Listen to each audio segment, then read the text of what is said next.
For the record, my name is Brian Worrell, District 4 City Councilor, and I am the Chair of the Boston City Council Committee on Ways and Means. Today is June 24, 2024. This hearing is being recorded. It is also being live streamed at boston.gov/city-council-tv and broadcast on Xfinity Channel 8, RCN Channel 82, and Fios Channel 964. The Council's budget process has encompassed a series of public hearings that began in April and will run through tomorrow. We strongly encourage residents to take a moment to engage in this process by giving testimony for the record. Tonight's hearing is dedicated to the public, and it's good to see so many people from the public here in the AIA chamber. You can give testimony in person here in the chamber or virtually via Zoom. For in-person testimony, please sign up on the sheet near the entrance. For virtual testimony, you can sign up using our online form on our Council Budget Review website or by emailing the committee at ccc.wm@boston.gov. When you are called to testify, please state your name and affiliation, residence, and limit your comments to a few minutes to ensure that all comments and concerns can be heard. You can email your written testimony to the committee at ccc.wm@boston.gov. For more information on the City Council budget process, please visit the City Council budget website at boston.gov/council-budget. Tonight's hearing is on docket number 0990. Message disapproving the annual appropriation and tax order for FY25, docket number 0990, passed by the City Council on June 5th, 2024. This matter was sponsored by Mayor Michelle Wu and referred to the committee on June 12, 2024. The focus of this hearing will be discuss the public testimony regarding the FY25 budget. Today, I'm joined by my colleagues in order of arrival, Councilor Flynn, Councilor Braden, and Councilor Weber. And just to give you a brief summary on how we came here today, this process formally began on April 10th. We had dozens of hearings as well as opportunities for public testimony in 6 working sessions. As a council, we passed a $15 million amended budget for Mayor's Wu original $4.6 billion budget. The amendments accounted for 0.3% of the overall operating budget. The mayor accepted more than $1 million in our amendments, while vetoing more than $13 million in amendments. This has left us to face a decision on Wednesday to override the veto and restore the amended budget, which included increased funding of nearly $5 million for housing, nearly $5 million in college and career readiness, and nearly $3 million each in community safety and quality of life issues. I've heard often, where are you getting the money from? The answer is that we have looked at areas that were unspent and over budgeted for the past 5 years, and we reduced those line items across city departments while still leaving those departments with some wiggle room. All the top departments are still seeing a year-over-year increase. So I now pass it off to my council colleagues in order of arrival. Also want to acknowledge that we've been joined by Councilor Santana. We'll start with Councilor Flynn. The floor is yours. Thank you, Mr. Chair. I'm here to listen to the public talk about what's important to them. Mr. Chair, I do have another appointment at Andrews Square at 7:30. I will leave early. I will try to make it back here after the meeting if I'm able to. Thank you, Mr. Chair. Thank you. Councilor Braden, the floor is yours. Thank you, Mr. Chair, and thank you to everyone who's made the effort to be in here this evening. It's really important that we hear from the community about what they feel is important to them with regard to our city budget. So thank you all for taking the time to be here, and that's it. Thank you. Thank you. Councilor Weber, the floor is yours. Sure. Thank you very much, Chair, and thank you to everyone who has come here to testify in person and who signed up online. When we talk about some of these amendments, one thing that I think is important to point out is as a council, we voted to move $1.8 million from the police budget to not to impact public safety or staffing or anything like that. It's simply to delay the administration of a promotional exam and allow and promote diversity in the police department's supervisory ranks. And so, as the public testifies and as we move forward with our vote on Wednesday, I hope that the public and my colleagues will keep that in mind. Thank you, Chair. Thank you. Just want to acknowledge that we also been joined by the Vice Chair of the committee, Vice Chair Pepin. Councilor Santana, the floor is yours. Thank you, Mr. Chair, and really just want to thank the community for being here, and I look forward to hearing you testify. I'll use the rest of my time so that way we can have time to hear everyone. Thank you. Thank you. Vice Chair Pepin, the floor is yours. Thank you, Chair Roll. I'm just happy to be here, happy to see such a filled room today, and I'm excited to hear the testimonies. So thank you so much for having me. Thank you. We will now move forward with public testimony. When your name is called, please come down to one of the two podiums and state your name, neighborhood, and organization affiliation. Please speak into the microphone, and please keep your comments. I'm giving everyone 3 minutes and 30 seconds. Starting with Clifton Brathwaite. All TPA people come up to the desk. Thank you. Good afternoon, Council, Good afternoon. and thank you for holding this meeting. My name is Clifton A. Braithwaite, longtime activist in our community, and now they're starting to call me a statesman. I have other people in the community that want to speak, but I have everything. If someone can come get this for you to read over, and I'll email everybody. But what I have in here dealing with TPA is that past and present councilors that are very interested in bringing a trade school to our community. So I no longer want to hold up, because I will speak to y'all personally in email. So all those that are with TBA, please stand behind me, and they're in order to give you their testimony. Thank you. Thank you. Good evening. I am Tana Preston. I'm a retired Boston public school teacher, and I know the importance of the trades. I'm here to ask for a yes or no vote from every city cabinet, department, agency, and office to take all the necessary steps to implement this Executive Order 7 and 8, including allocating funding and other resources consistent with applicable law.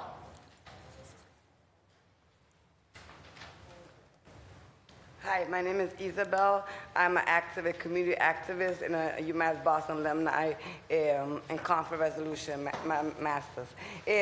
Why this is a program is important to me, I have lived it through loved ones who are involved in the streets and courts. After paying my debt to society, I believe everyone deserves a second chance, and this program can give it. And we need our Black men to be involved in something. And I have a son, so yeah, thank you. Good evening. My name is Ruby Charrington. I'm a UPS driver. This is an execute the order should take effect immediately because the construction of the People's Academy would take about 2 to 3 years. This is an opportunity to move individuals into the middle class. I believe that is correct. Good evening, everyone. My name is Apostle Pamela Kelly, Prophet of God. I am the mouthpiece of God in this venue. The importance of this meeting and this subject, why we are here today, is not just a policy. It is a personal journey. I have been witness to too many carnage in the street and in the court system. I have also seen the benefit of individuals enrolled in this program, People's Academy. After serving their time, I firmly believe in the power of second chances. And this program is a beacon of hope for them. And I advocate, and I'm here to ask everyone to search your hearts to see if these people, the least of them, deserve a second chance. Because for 15 years, this program has been funded by T. Michael and with no assistant. We see assistant for everything else except this particular fund, for this particular project. So we are asking you today to cooperate with us and give us a okay to go forward, because this school should be completed by next year, 2025. God bless you. Thank you. Thank you, Council. In closing, I just wanted to let you know, dealing with the housing crisis, we have the potential to house 20 men and 20 females to give them a second chance. And within my own family, the trades was able to bring my family here to America. That opportunity won't work like that for everybody if we do not train them and get them prepared. And if you look online right now, our counterparts in the suburbs are training their kids by having camps dealing with excavators and things of that nature in the trades. I'm here to unify Boston, and I know you guys and ladies that are in the council have the same attitude to make change.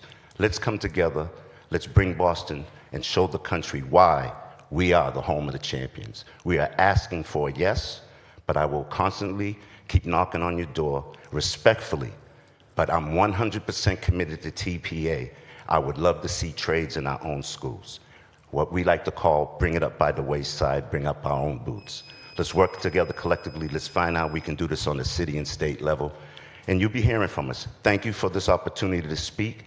And let's unify Boston like we know we can. Thank you. Thank you. We're going to go back and forth from in-person to virtual. So on virtual, Jonathan Rodriguez. And then followed by Rick.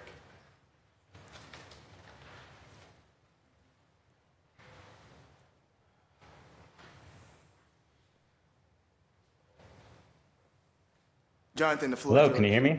Yes, we can hear you.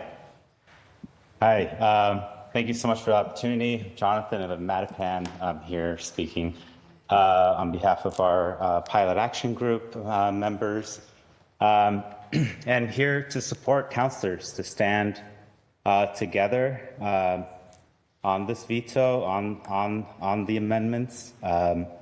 This was a long and deliberative process, and excuse me. And the mayor and the administration should support that.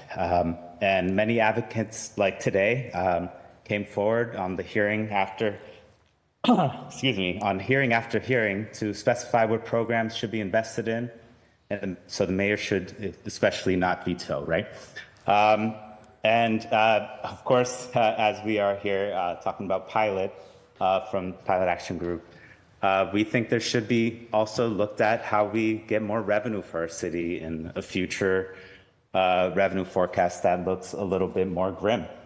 And so in this time, I think to unify our city, we definitely have to stand by community priorities and ask all our community, even our wealthiest neighbors and institutions, to participate and up their game.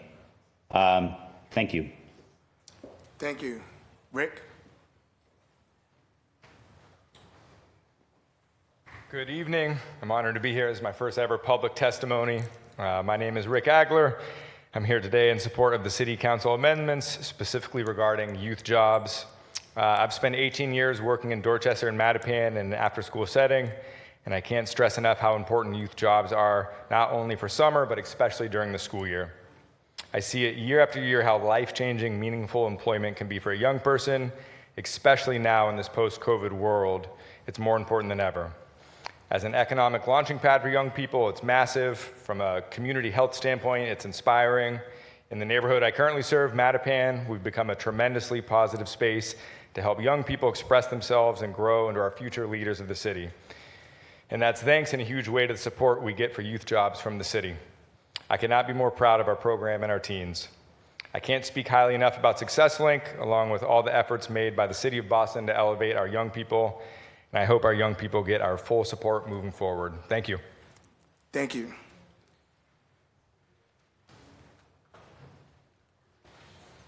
Pamela King, online.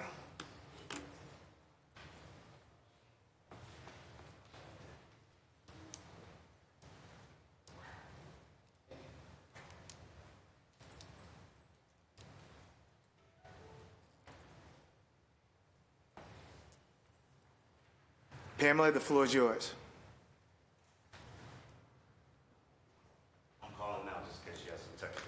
All right.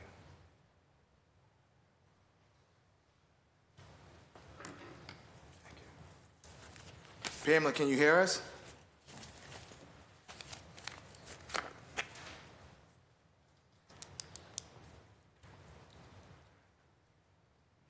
All right, we're gonna. Okay, can you hear me? Perfect. Yes, we can hear you, Pamela. Okay, thank you so much. I am here to testify for the People's Academy and how the city budget should have programs in the areas of the Boston Public School funding, the police department funding, the neighborhood trust fund funding, the Office of Workforce Development funding, and the Office of Equity and Inclusion in the areas of city, state, and federal budgets that they should be advocating for as a result of the executive orders that are in place right now from the 2020 executive orders requiring order number 7 and number 8 that requires all city departments to, number 7 says to get community-led programs that can fight the problem of systemic racism for Black and brown people. We are saying that the People's Academy can close the color wealth gap. It can, and has for 15 years, reduced recidivism and enabled people to be a part of the union construction jobs, which are $61 billion from the federal government. Executive Order number 8 from the 2020 Mayoral Declaration says that they should advocate, all city departments should advocate for funding through state and federal areas. This has not been done, and as a result of that, we are not giving our Black and brown people the opportunity to have jobs from training through the People's Academy in the trade industry, construction industry, which is $61 billion.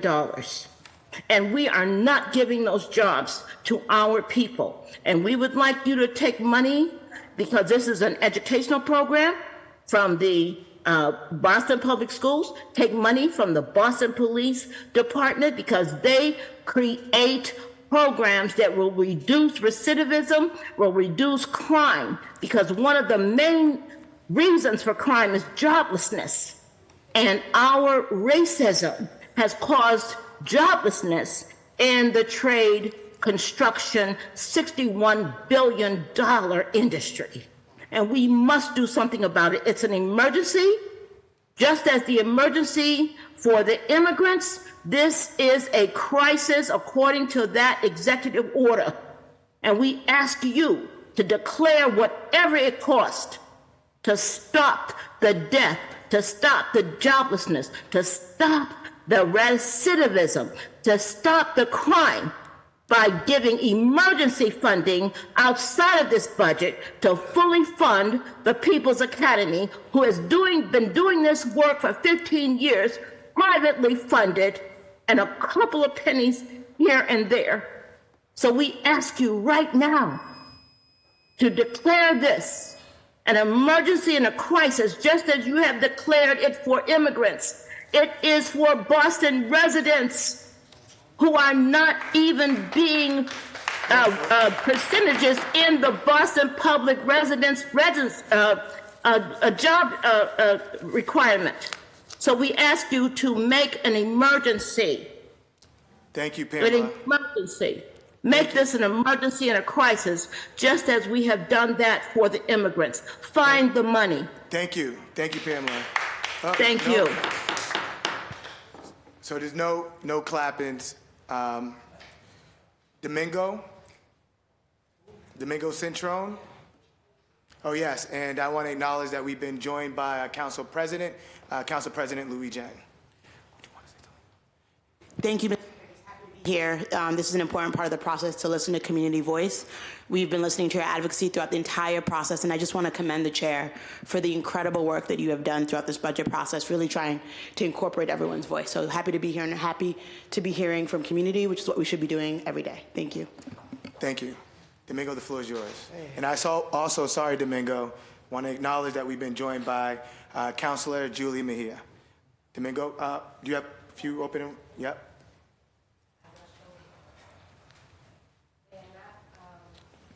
I also gave you a shout out because you were one of the host committees for the Get Lit, Alda's Witherspoon's foundation is having her celebration. So just so you know, everybody knows why you're not here, why you're over there.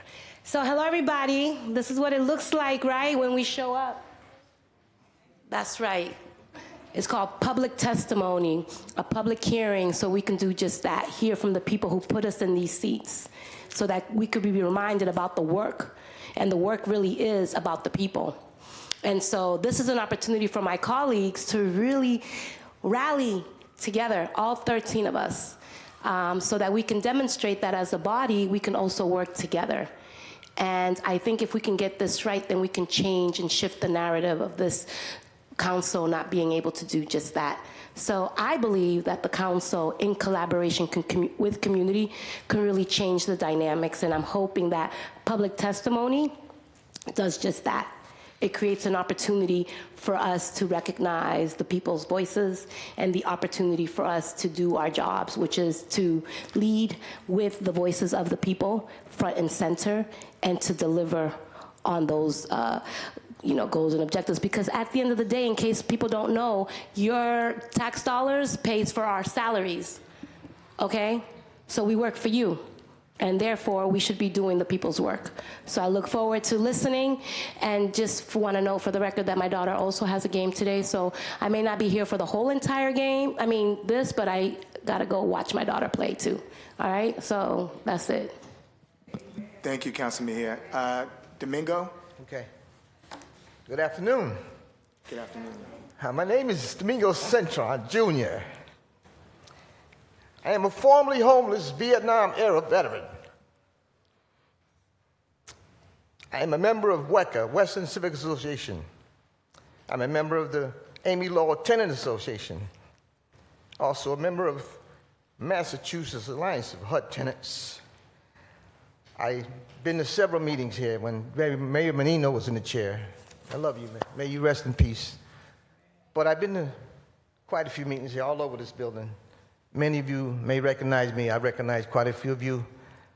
I'd like to ask the council to please strike down Mayor Wu's veto, because $1.5 million can house at least 100 families of people like me. If I go back out there, become homeless again, I probably won't make it back, because I have plenty of experience sleeping on concrete mattresses. That's what we call them, concrete mattresses. I don't want to do that again, but I'd like to ask you to please consider that, because we need you. We need this. And I don't know what else to say. Just please hear us. Thank you. Thank you, Domingo. Nina Johnson Latonia, and then followed by Jacqueline Fonseca.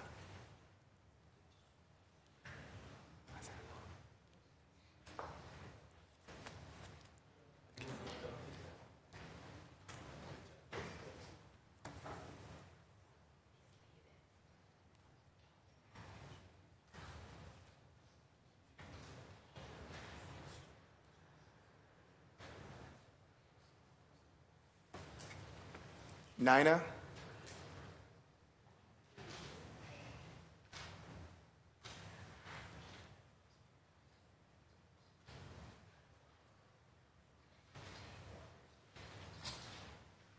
Nina, the floor is yours.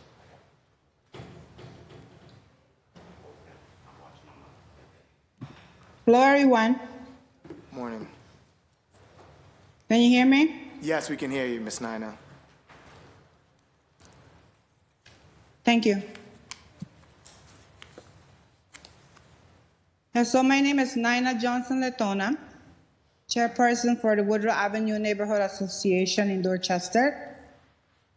And on behalf of the leadership team, I want to thank you for the opportunity to speak on behalf of the budget amendments proposal. And I am here to support Councilor Burrell's effort to gain additional funds to improve critical areas such as housing, like ownership and vouchers, such as youth jobs, college and career readiness, community safety, quality of life, and there are so many things that are lacking. And so I'm just here to ask Mayor Wu to consider approving the proposed amendment because our community depends on it. And I also come in agreement with all my colleagues, fellow citizens that spoke already, and those that will be speaking thereafter.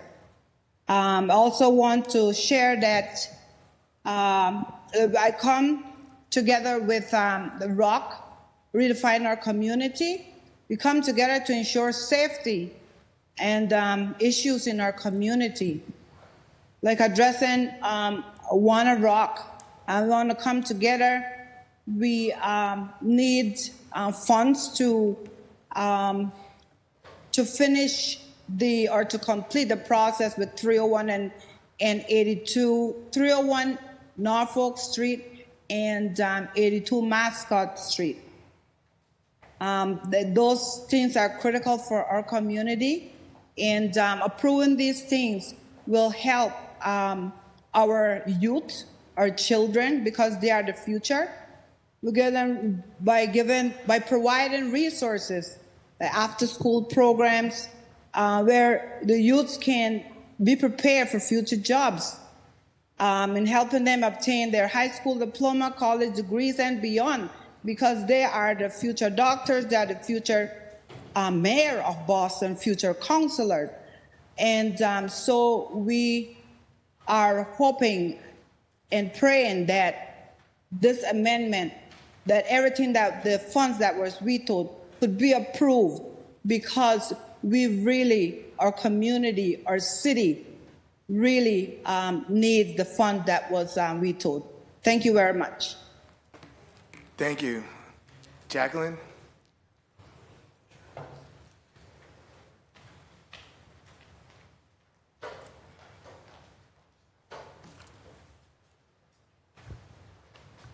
Good evening. My name is Jacqueline Fonseca. I am a resident of Dorchester, born and raised, lived in Dorchester my entire life. I'm here today because there is a very glaring need in our community. I'm an advocate. I work for the New England Innocence Project. I'm also a co-executive founder of the Harriet Tubman Project, so I advocate for wrongful convictions. But today, I want us to focus on the youth, because they're the next batch of wrongful convictions, or actual convictions that we're going to get if we don't focus on them now. When I was coming up, there was programs for kids that paid them stipends, like Yo Boston, UMass Urban Scholars, and things like that. There's nothing available for the kids. I live on Geneva, the Holland Community Center. I grew up going there. The pool has been dried up for years. There's no programs for the kids. I tried to bring my daughter there. There was nothing to sign her up for. There was no open basketball. It's an empty building, and these kids are losing their minds. Yesterday, I had to break up a fight in my parking lot. My teenage neighbor had a machete, and he was ready to hurt somebody and himself. What happens when our youth end school, they can't afford college, and they're just idle because they can't get a job? They have nowhere to go. I believe that youth programming should be accessible enough for the youth to sign up. not for us. It should be so accessible that they should know where to go. They don't know where to go. They don't know what to do. They're suffering from mental health, and I can't save all these little kids. I could barely look after my own. She's 13 now, and there's no programming available for her, at least not near my house. I would love to get her into the Mattapan Teen Center. I hear wonderful things about it, but I'm not getting her on a bus to take the 28 up Blue Hill by herself. I would love to send her across the street where I know she's safe. So we want to see more money available for the kids, because if we don't, they're going to end up getting in trouble, and everyone's going to be blaming them when they're screaming for help. They're crying for help right now. So today I'm here. I'm not articulate. I didn't do my research. I just want to see these babies have some support, because we're working 2-3 jobs to try to afford rent. That's impossible. And our kids are left home by themselves, or they're just left with peers to raise them. And I don't want to have to advocate for the next group of kids that are going to be in prison. I want to save them now. So please, if we can advocate. And thank you everyone that spoke on the youth programs. We see a reoccurring theme, so let's just do the right thing. Thank you. Thank you.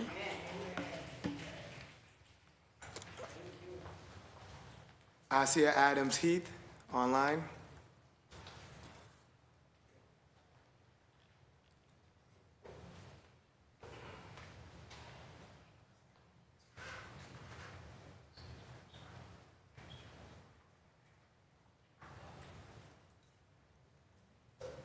Good day, good afternoon.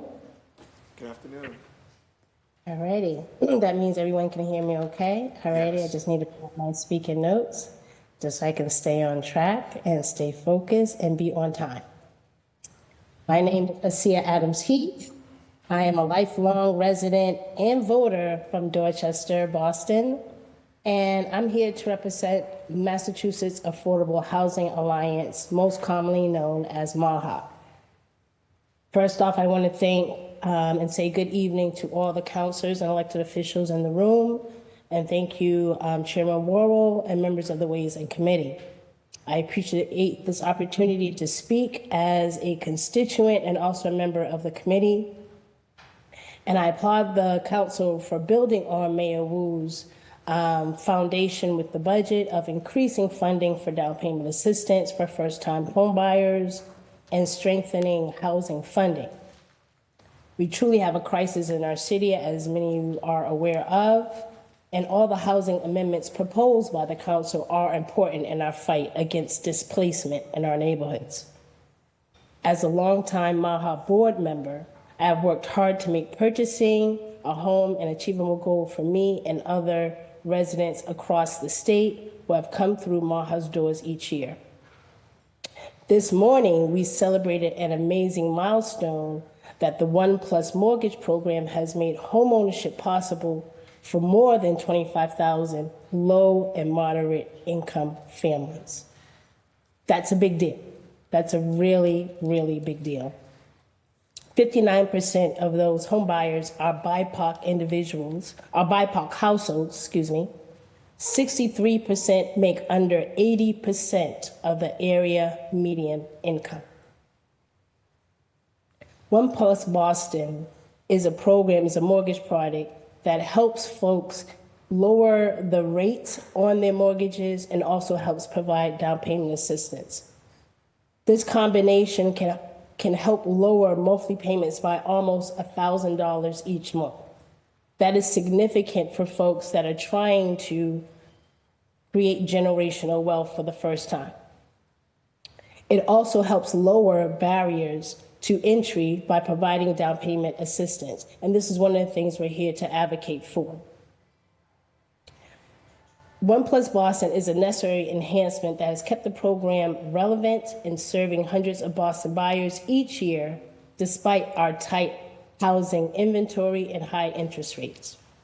We need more resources to expand the program and keep our family members and friends in our communities. I don't know how more to say, but again, because I know many folks are going to be talking about other different agendas, but one thing I do know as a resident here, home ownership helps stabilize communities. when people care about the neighborhoods they live in, when they have some investment in the neighborhoods they live in, they look out for each other. They get to know their neighbors. They look out for the youth and want to support them in positive endeavors. I won't take too much more of your time, but again, I urge every member of the committee and council to vote to expand the pie for affordable, sustainable home ownership for all Massachusetts residents, especially in Boston right now. Thank you for the opportunity to speak. I will submit a written testimony, but I thank you for letting me hear my voice, and I hope you will do your best to override Mayor Wu's veto and help sustain funding and affordable home ownership in our city. Thank you. Thank you. Claude James.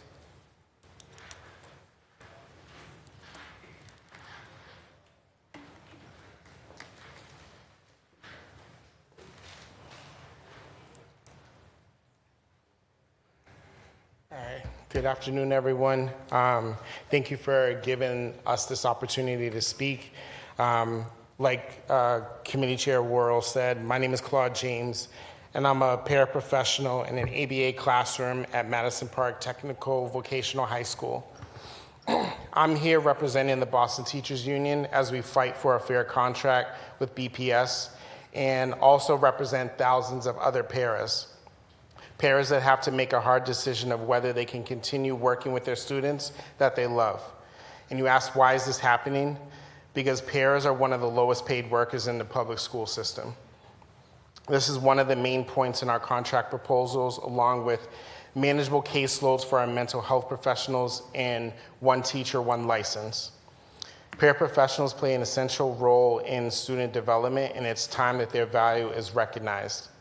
Many paras are with their students from the time they get off the school bus to they get back on the bus to go home. They serve as contacts for families and understand the most about their students' quirks. Our educators deserve to live in the communities that they serve. Boston is one of the most expensive cities in the world to live in, and the district's wage proposal of 2% increase next school year does little to relieve the financial burden of our members that they're facing. Approval to override the mayor's veto and increase the budget for BPS during our negotiation sessions will help alleviate this problem and alleviate the threat of losing great educators because they can't afford to work with their students anymore. Thank you for your time. Thank you. Jaan S, and then followed by Mary Ann Ponte.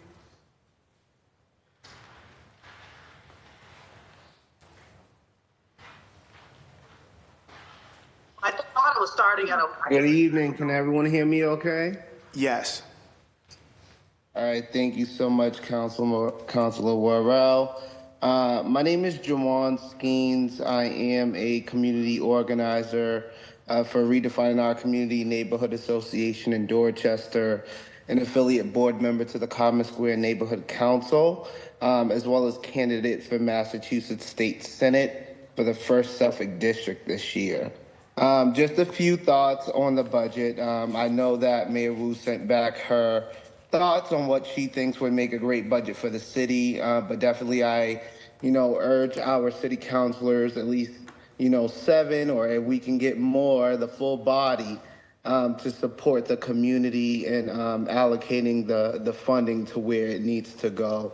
So I just want to be quick. I won't reiterate too much. So definitely I want to see an increase in funding for trade schools. Obviously, we know the People's Academy has been a great staple inside of our community, and we want to see it grow and expand to its full capacity, similar to how we want to see Madison Park become a citywide program for trades as well, or find a way to include that in every Boston public school in the city of Boston.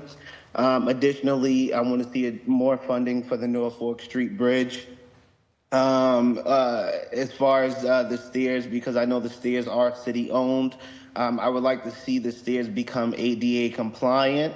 As you guys know, there's been a lot of incidents on the bridge when it comes to public safety concerns, people being shot, harassed on the bridge, etc. It's important that we're looking out for our community and, improving ADA accessibility inside of this area as well.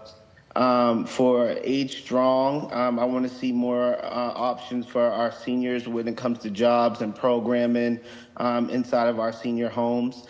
Our seniors definitely deserve to age well inside the city of Boston, making sure that we can provide every effort to make sure that that happens would be great.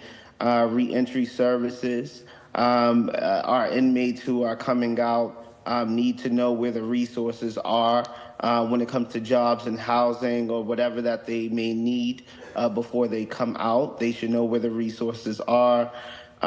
When it comes to Boston Public Schools, making sure that we're investing in our teachers, better school lunches, new textbooks, as well as improving our drinking water inside of these facilities, just to make sure that we're creating a safe environment for Boston Public Schools.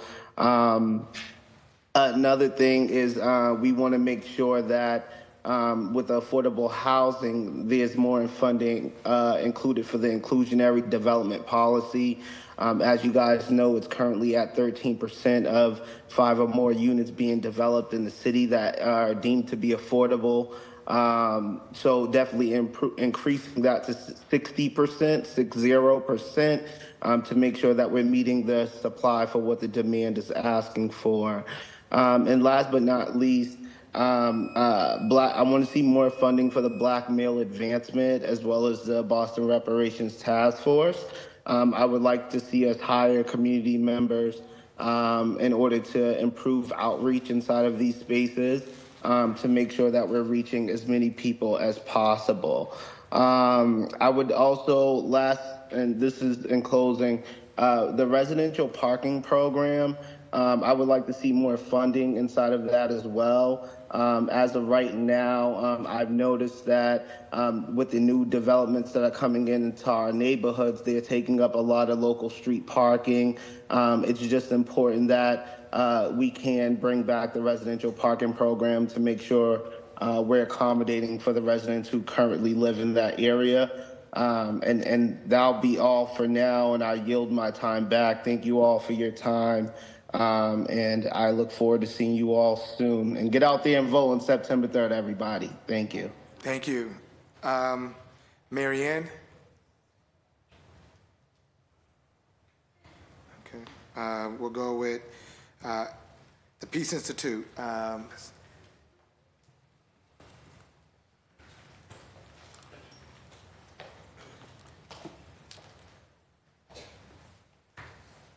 Thank you, Chairman. You're going to hear from some of my amazing colleagues and partners in the work in a moment. Chairman Worwell, members of the Ways and Means Committee, my name is Alexandra Sherry Dorellis. Thank you for the opportunity to testify this evening. I speak today as co-executive director of the Louis D. Brown Peace Institute and sibling survivor of a homicide victim. I'm asking that this council vote unanimously to override the mayor's vetoes and fund the $1 million of homicide response amendments that this council agreed upon during its working sessions. We are grateful to the members of this council that championed these amendments during the working sessions and long-standing relationships between the Peace Institute and those on this council. The Louis D. Brown Peace Institute is a Boston-based organization dedicated to supporting families and communities impacted by murder, trauma, grief, and loss, and fostering peace within this city of Boston.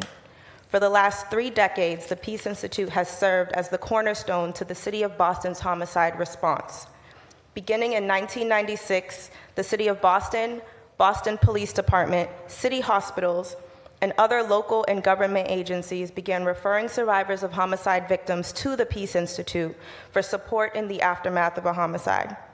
Mayor Wu has publicly stated that the Peace Institute is part of the infrastructure of the city of Boston's homicide response. It is clear that within our tenure, the Peace Institute has risen to the occasion and has taken on our role willingly and with great strength and vision, and we respectfully ask for funding that reflects that reality. Our team at the Peace Institute was thrilled to see the outcome of the Council's working sessions and the amendments filed in support of serving survivors. We know that this couldn't have happened without the courage and leadership of the many counselors in this room. This council now has the opportunity to exercise its legislative powers to deliver on promises made to community partners like us and residents all across our great city. For 30 years now, the partnership between the Peace Institute and the City of Boston stands as a model to the nation on how municipal government and agencies can work in tandem with the community to respond both effectively and equitably after a homicide. These allocated resources will position our partnership to better meet the needs of the growing survivor community citywide and disrupt cycles of violence through an effective and equitable homicide response. For this reason, I ask again that the council override the mayor's vetoes and respectfully fund these essential services for families and communities impacted by homicide. Thank you for your time. Thank you for your time. Thank you.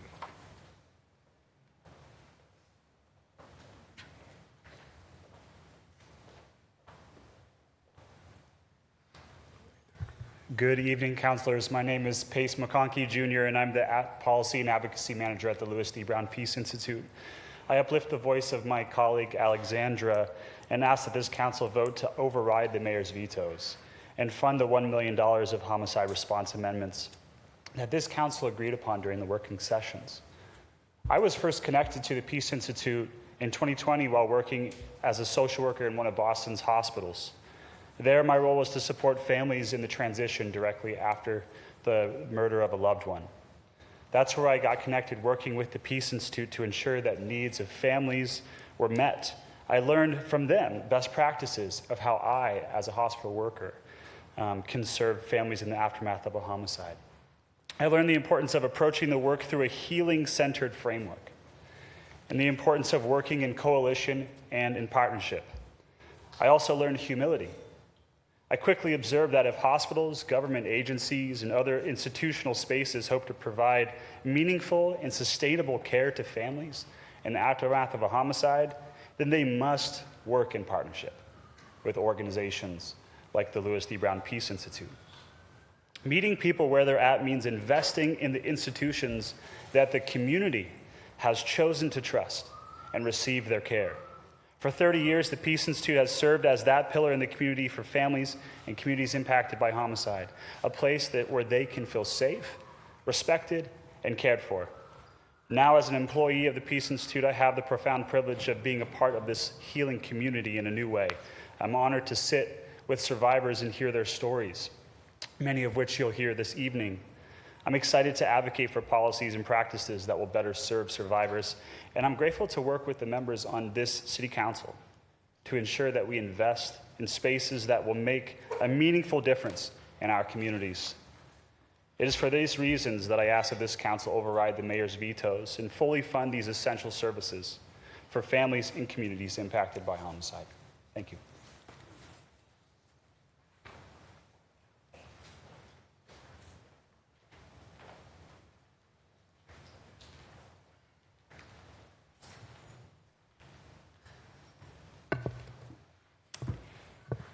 Thank you, Chairman Worrell. My name is Clementina Sherry, and I'm coming to you this evening as President and CEO of the Louis D. Brown Peace Institute and the mother of a murdered child. But before I go, I want to call some of the survivors that will speak right after me. I want to invite Ramona to please come up, Shondra, Celeste, Pastor Ron and Kim, Marjorie, Evandisa, and Jaan S.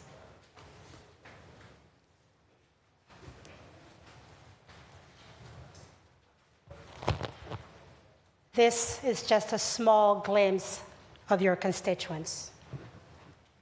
I echo the words shared previously, calling upon this council to override the mayor's vetoes and pass the budget with $1 million in homicide response briefing. I also stand to uplift up the voices that you are about to hear, voices from our network of survivors that are transforming their pain and anger into power and action by sharing their story with you. They are the peacemakers in their own lives, in their own communities, in honor of the loved ones that were murdered on our city streets. These are your constituents, those that you represent. They will each share tonight why this funding is important to them in their voice and why they're asking the city to invest in services for survivors of homicide victims, and why the city of Boston should invest in peace. Over the last 30 years, I've seen the city of Boston implement many different programs, initiatives, and policies that disrupt cycles of violence. We have been able to create, as partners, the Louis D. Brown Peace Institute and the city of Boston is a model to the nation on what homicide response should look like. It is a model that works and is worthy of investment. Together, we can create and sustain an environment where all families can live in peace and where all people are valued. We can ensure that all families impacted by murder are treated with dignity and compassion, regardless of the circumstances, including those who are killed due to police-involved shooting. We can manifest peace, and indeed, where peace is indeed possible here in our Boston. I want to read, I just want to share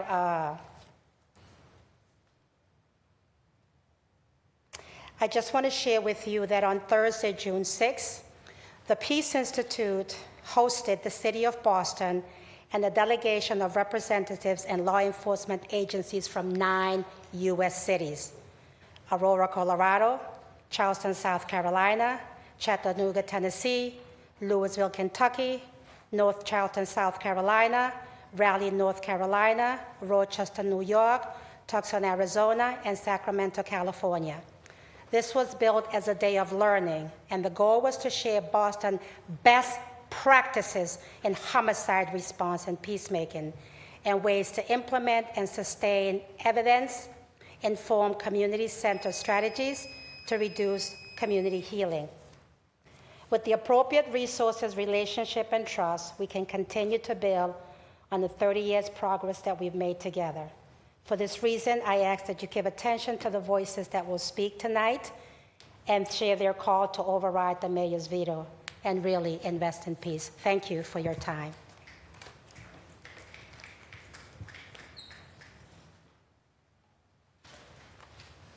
Good evening, councilors. My name is Ramona Jones, and I speak to this evening as a resident of Rosendale. I ask that you override the mayor's veto and support the Louis D. Brown Peace Institution request $1 million for homicide response funding in the fiscal year operating budget. The funding is important to me because support the Peace Institute, given me that when I lost my son Anthony, he was murdered on July 4th, 2002. I had nowhere to turn to for healing and for help in my grief until I heard about the Louis D. Brown Peace Institute. I thought I was the only one going through this journey. I felt myself until I entered into the Peace Institute, and I felt a sense of hope. All of the vibes there helped me know that this is where I want to be, start to move through my grief and be my healing journey.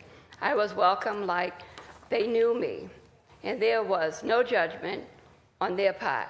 The Peace Institute was the place where I received love, support after the loss of my son.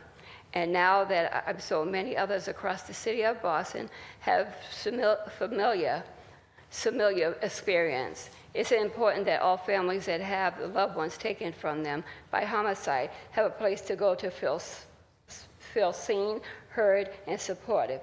Without the support, peace in our city is nearly impossible to achieve.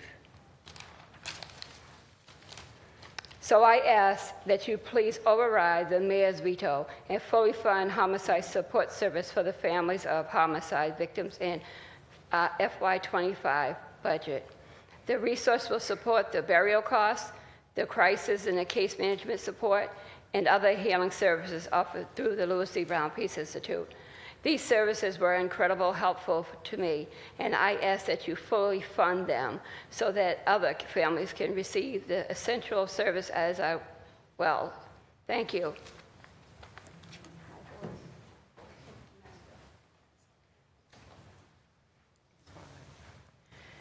Good evening, counselors.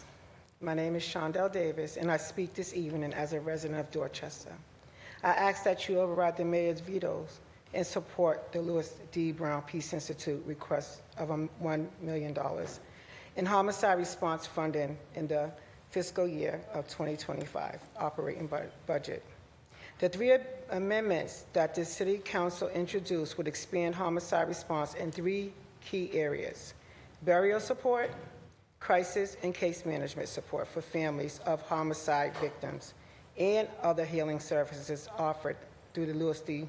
Brown Peace Institute. This funding is important to me because in life we learn at an early age about birth, being born into this world, and death, leaving this world. However, we are not taught about our children leaving the house healthy where they live and not returning home. For me, there was no guide or set directions on how to deal with the shock and pain when someone took my son's life. In that moment, no one knows which way to go or where to begin. The Peace Institute is the only place that you can go where they will support you and guide you as much as possible. The question I have is, why do we have to repeat these steps and conversations over and over again? The city knows what is needed. The need is clear. On an average, every year in the city of Boston, there are around 200 shootings and at least 41 homicides. Families are left in debt, are lost for words, when impacted by the violence in the community. We have been raised to bury our elders after living a long life, not to bury our babies. The countless numbers of the new guns on our streets and continued shooting is why we need your help to make sure that the Peace Institute, the one place that the families have to go and have their needs met, has the funds needed to sustain the essential services. We need more peace in the city of Boston, and the Louis D. Brown Peace Institute is an essential part of that puzzle. I thank you in advance for your support around this budget, and I ask that this council vote to override Mayor vetoes. Thank you.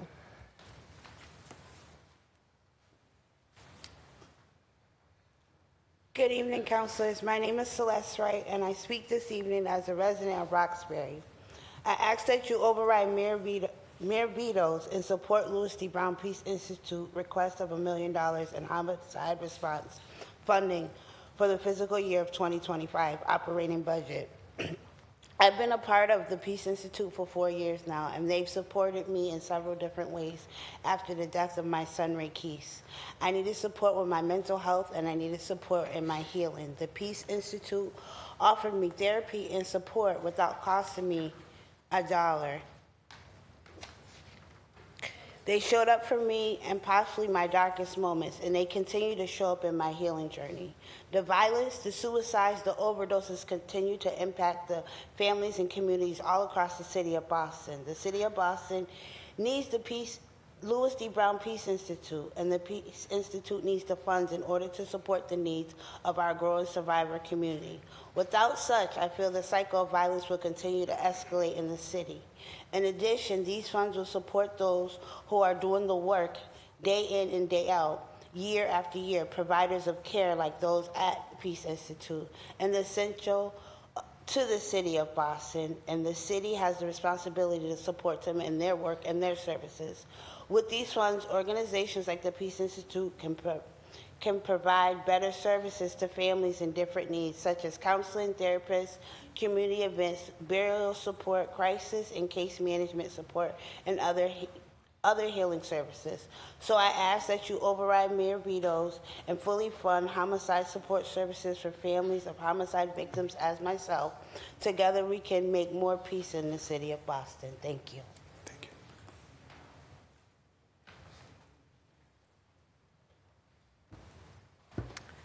Good evening, councilors. We are Ronald and Kim Odom, and we speak this evening as residents of Dorchester, pastors of True Vine Church, co-founders of the Spot for Life Foundation, which stands for the Stephen P. Odom Training for Life Foundation, and we also are community members of ROC, Redefining Our Community. We ask that you override the mayor's vetoes and support the Louis D. Brown Peace Institute's request of $1 million in homicide response funding in the FY25 operating budget. The three amendments that this city council introduced would expand homicide response in three key areas: burial support, crisis and case management support for families of homicide victims, and other healing services offered through the Louis D. Brown Peace Institute. This funding is important to us because of an up-close and personal experience and the aftermath of losing our 13-year-old son, Stephen Odom, to gun violence in our beloved city almost 17 years ago, October 4th, 2007.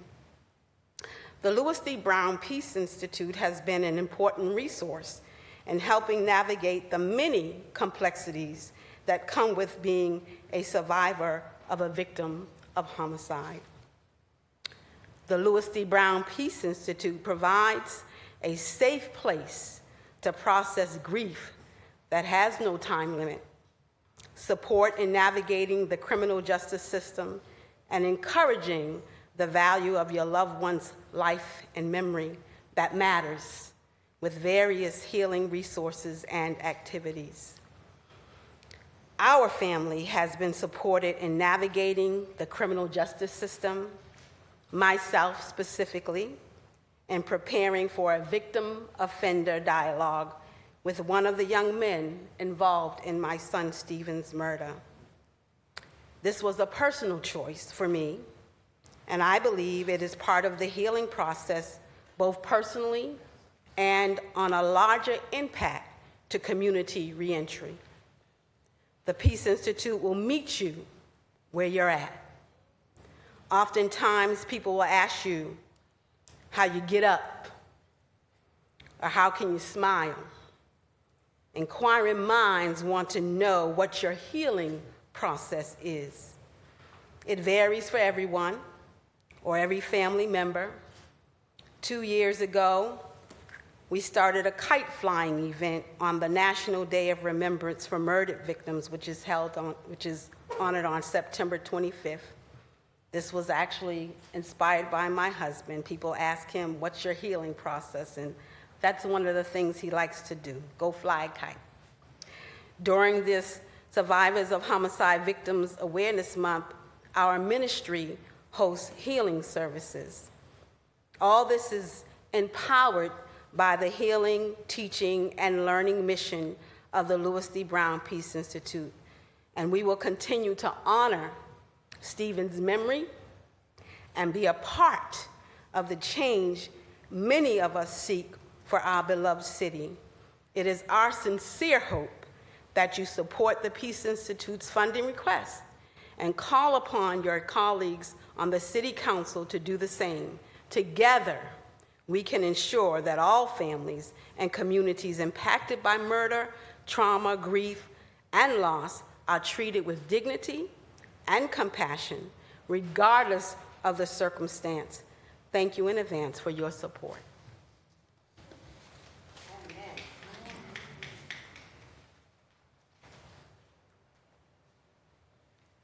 Good evening, councilors. My name is Marjorie Depperdine, and I speak this evening as a resident of Roxbury. I ask that you override the mayor's veto and support the Louis D. Brown Peace Institute request of $1 million in homicide response funding in the FY 2025 operating budget. This funding is important to me because I've been utilizing the Peace Institute service since 2018 after the loss of my loved one in the city of Boston. The Peace Institute has been helpful every step of the way. Even after I was laid off from my job, the Peace Institute has supported me with case management services and much more. For me, the Peace Institute is the place I can go to receive the wraparound support I need to feel confident in my journey towards peace and healing. I enjoy participating in the Peace Institute workshops where I'm giving tools in my healing, like art, mindfulness, and community. These workshops give me a sense of peace and a space where I can express myself. There's also a reminder that I'm not alone. It feels comforting to be with other survivors with shared experience. Most important to me is participating in Monday night support group. This space is important in my healing journey because I can share my feelings openly there. I'm able to receive support from my peers, but I'm also given support. It's empowering to be a leader in my own healing and supporting others in their healing journey. I am grateful to the Peace Institute, and I ask that the City Council overrides the mayor's veto and provide the Peace Institute the resources needed to support all families. Thank you.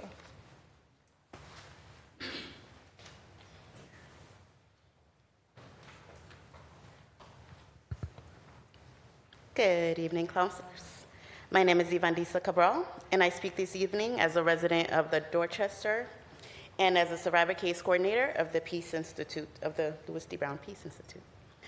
My role at the Peace Institute is to support survivors and families through many ongoing needs that develop in the aftermath of the murder of a loved one. I ask that you override the mayor's vetoes and support our request for $1 million in homicide response funding in the fiscal year 25 operating budget. These funds are important to me because I support families whose comfortability, safety, and finances have been compromised.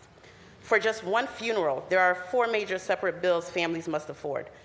The funeral itself, which does not include the burial, the repast, or the headstones. The Peace Institute assists with these costs upfront, and needs the city support in sustaining that essential aid. A grieving family should not be tasked with carrying that burden alone. And the city has the opportunity to make a meaningful difference by providing the resources necessary to sustain these services. Together, we can ensure all families are met with equitable level of love and care, regardless of the circumstances. In addition to funeral and memorial costs, there are many other financial logistics barriers that families face in the aftermath of a homicide.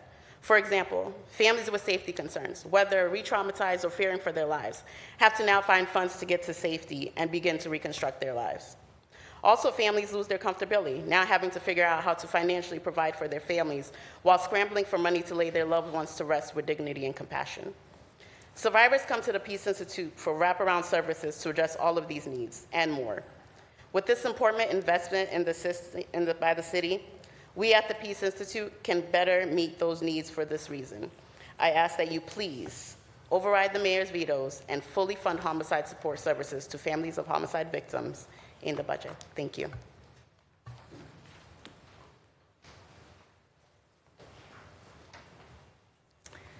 Good evening, councilors. My name is Jaan S. Johnson, sister of an angel brother Eric Johnson, and mother of an angel son, Jamar 5 Johnson. This is my granddaughter, Jaylana Johnson. I speak this evening as a resident of Dorchester. I ask that you override the mayor's vetoes and support the Louis D. Brown Peace Institute's request of $1 million in homicide response funding in the FY25 operating budget. This funding is important to me because I was first connected with the Peace Institute in 2006 after my youngest brother was stabbed to death across the street from Morning Star Baptist Church in Mattapan. I remember that time so vividly in Boston, at Boston Medical Center. Although my brother lay there in peace, my pain was agonizing. At the hospital, me and my family stood there empty and alone for hours because we did not know what to do. No one could tell us what to do. After my brother was pronounced dead, the nurse left and no one told us what to do.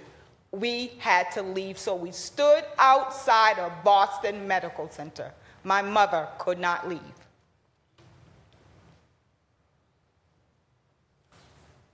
I am my mother now, with a son that has been killed in 2023, September 11th, 2023. Although my heart is broken from that grief, I moved through my grief with the tools that were not available to me in 2006. Last year, I experienced an entirely different response because of the services of the Peace Institute. The training that they offer providers in hospitals leave families with clear steps when leaving the hospital, a glimpse of hope during a hopeless time. I will not suffer in silence because there is support for me at the Peace Institute. And within my survivor community, I'm committed to transforming my pain into power, not just for my own healing, but for the younger generation. Generation Peace has an opportunity for true peace. It is my sincere hope that you support this funding and vote to override the mayor's vetoes. Together, we can ensure that all families and communities impacted by murder, trauma, grief, and loss are treated with dignity and compassion, regardless of the circumstances. In honor of my heartbeat, my love, my one and only son, thank you.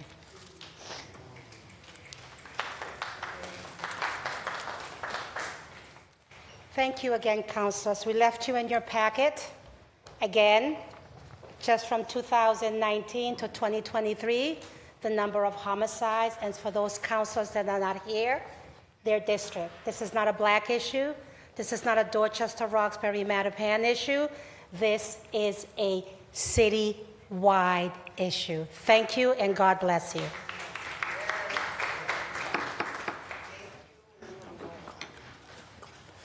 I just want to say thank you for your strength, and I look forward to putting up this amendment on Wednesday. Thank you. Trina?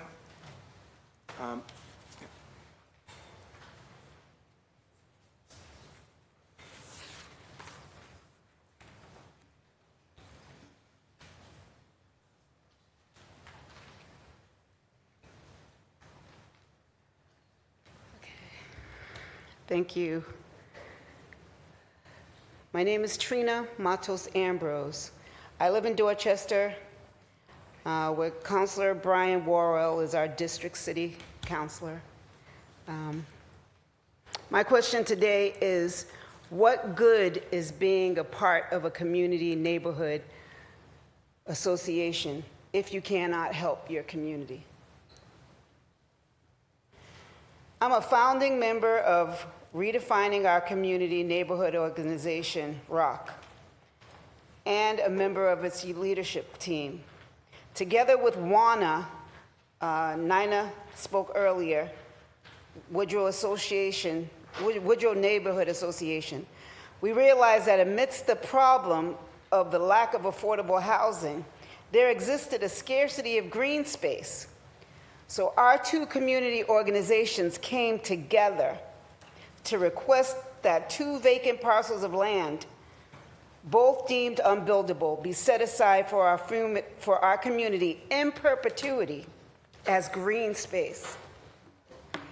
These parcels not only will be a place for the community to come together, but it also will be used to create training and eventually job opportunities.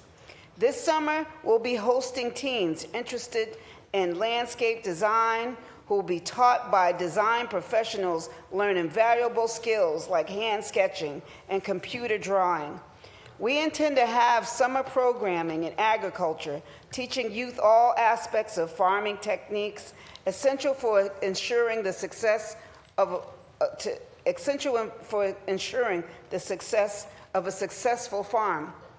We intend to use the parcels as a place for the community to come together for fun, like watching movies, listening to music, watching performances, relaxing and putting their feet in the grass, being able to gather herbs and other fruits and vegetables. One of the things some of the young people are asking for is to have apple trees to be able to make their very own cider, apple cider. Wouldn't that be cool, apple cider coming out of Dorchester? We have the ability to teach so many transferable skills like problem solving, time management, leadership, organization, communication. Having funding to be able to do this is critical and crucial. Our youth must have activities that will allow them to make better choices. I'm going to end it there. I just want to say, please fund the budget that Councilor Worrell has proposed. Thank you. Thank you. Go online now to Marcia Kim Jackson.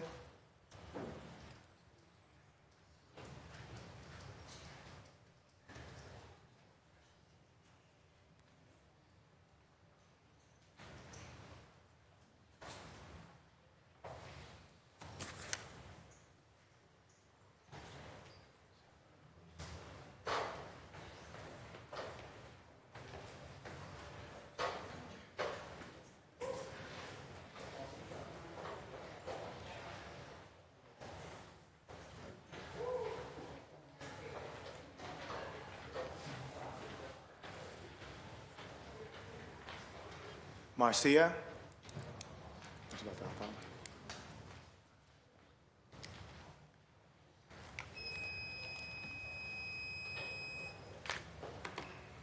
Hello, can you hear me? Yes, we can hear you. Perfect. Sorry about that delay there. I wasn't quite sure if I could be heard.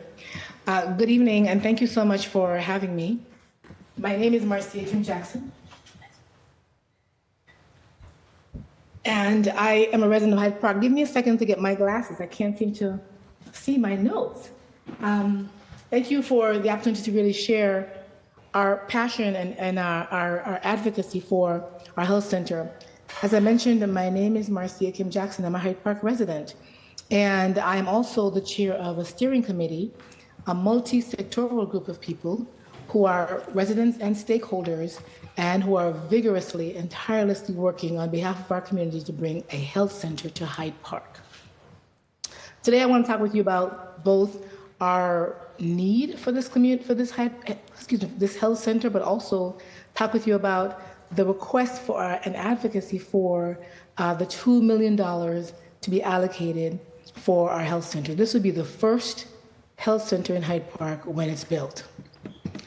Our need is great because Hyde Park has the highest infant mortality rate of any Boston neighborhood. It also has the burden of mental illness that is 9% greater than the city at large. Along with that, it has the highest suicide rate from the better part of the city, really. And we are 13.2% of our residents have a disability. The rate of our hospital encounters for asthma for Hyde Park residents is greater, 8% greater than the city at large. So you see, it's essential for us to bring services closer to home, to our neighborhood. Hyde Park essentially is a healthcare desert. The socioeconomic realities of our residents underscore the urgency of this need, because currently 9% of Hyde Park residents live below the federal poverty level. And then while it's diverse, we are really housing cost burdened than many of those in the city of Boston. Oh, my camera's not on. Sorry about that. So Hyde Park residents really have come together to address this health disparity. And we really want a responsive health center that can begin to provide services tailored to the diverse needs of our community, assisting those lacking healthcare options and dealing with chronic health and mental health conditions. Conversely, our Rosendale neighbor has really better numbers than this, and many of our residents go to Rosendale or Mattapan for care. But we deserve one just in our community to really minimize the transit time that we have to travel.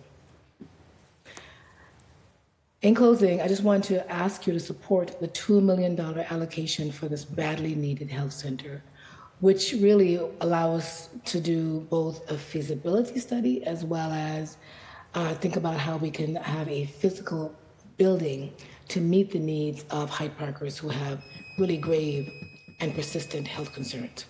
Thank you so much for this time. Thank you. Cleon?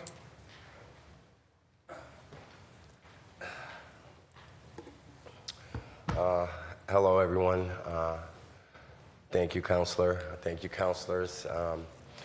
I'm here today to more advocate for small businesses and budget going to businesses which are like second and third generation.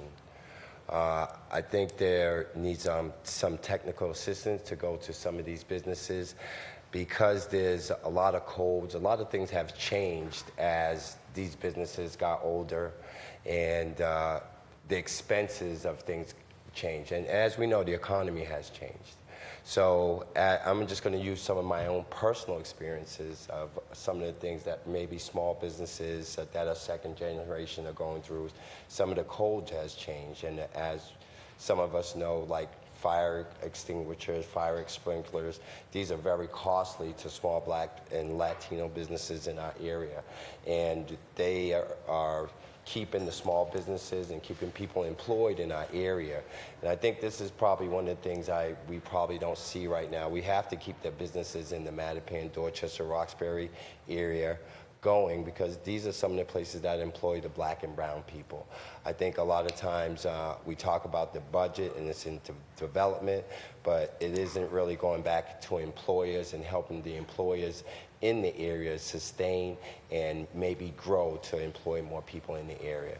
I'm just here to express that. I want to thank you for your time, and I really want people to know that there are businesses and small businesses and second and third generation people out there who are looking for funding to help keep their employees and their people in their community employed, and I think that's something that we've been missing a little bit, and hoping the budget can go there as well.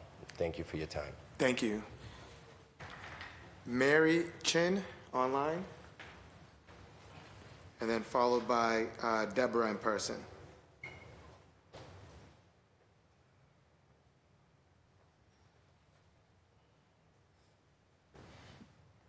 Can you hear me? Yes. Hi. Yes, can hear you. Hi, everybody. Hi. Thank you very much for allowing me to speak tonight. My name is Mary Chin, and I'm calling from AACA. Tonight, I wanted to be consistent with the needs of the communities that I'm listening to, and announce that we have a training program as well as employment services for youth from all over the city and outside, actually, and wanted to invite the counselor as well as the communities that are present tonight to encourage their kids, their younger adults, to take advantage of the job training programs that we have and the employment services that offer kids the opportunity to get jobs. For me, I think getting a job, getting training is really the way to keep a lot of young people and even older than young people busy and feeling feeling an identity. My wish is to encourage everybody to come to AACA, and our website would be www.aaca-boston.org. Thank you very much for allowing me to speak tonight. Thank you. Deborah Backus? Not here. Suzanne Becker?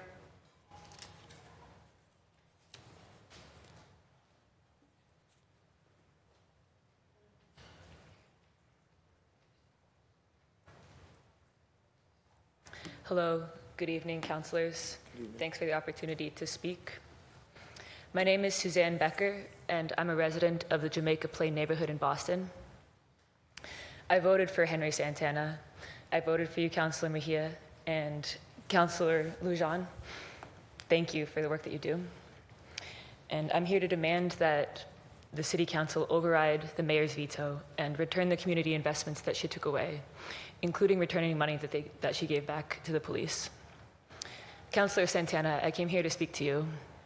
I need you to fight for what you promised as one of the at-large city councilors.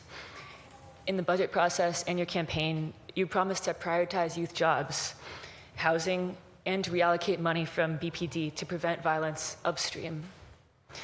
Join your colleagues who have supported overriding the veto. We won't forget it. Everything that I've heard tonight from the people who've spoken, the victims of homicides and their survivors, youth jobs, affordable housing, these are the things that when the city of Boston supports, they make our city strong. I'm from California and I've lived here for 9 years, and I love the city of Boston. And I love that our city supports the people who need it the most. So thank you to the city councilor for fighting against the mayor's veto for your budget proposal, which was so well-reasoned and researched, and stay strong. Thank you. Thank you. Mandisa Armin, online. And then followed by Michael Kane.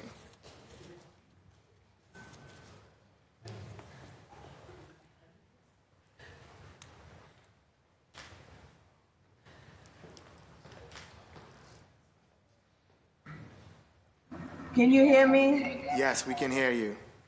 Oh, thank you. Just turn the light on. Hello, everyone. Hello. My name is Mandisha Tyree Armand Albert. I would have liked to have been with y'all in person. Today's my birthday, so this is what y'all got. Happy birthday. Thank you. I ask that neither groups be funded, but individuals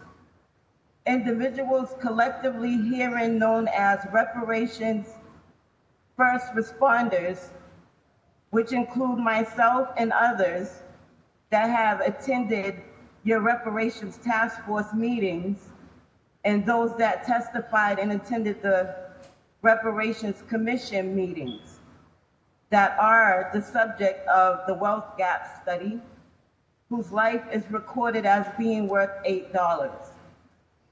Please, if you care anything about us Bostonians that you claim to serve, consider putting your political and employment ambitions aside for the wealth and well-being of those in crisis and fund direct payments to us in the amount of $800,000 as a down payment for our repair. Please stop departmenting us to death, institutionalizing us to death, programming us to death, paying all these overseers, failed policies, and just pumping money into failures. We survive, right? We want to live. We want to do more than just exist. Try something new. What you have been doing is not anything new. You're funding the same groups. And we are still the ones that are suffering from the failures and that are dying and that are going to jail and that are suffering health inequities and things like that. So why don't you do something new instead of funding these same groups, maybe looking for votes, I don't know, but fund us. Give us the money so that we can lower the crime rate and take care of our loved ones. I got a daughter that I have to call the best team for. They came twice, asked her who the president was, and left. And they, getting paid for that. I got a program that I think that would work for her with just sending her on a retreat, but I ain't got the money. So I'm asking y'all to do something new, accept my proposal, and fund us. You agree reparations is due, so let's get on with the first payment and make a down payment on it. Thank you, everyone. Thank you. Michael? Okay, thank you. Thank you, Counselor, and thank you all for letting us speak tonight. I'm Michael Kane. I'm the director of the Mass Alliance of HUD Tenants. We anchor the City Rent Subsidy Coalition that instituted the City Rent Subsidy Program, which, as you know, is a big success.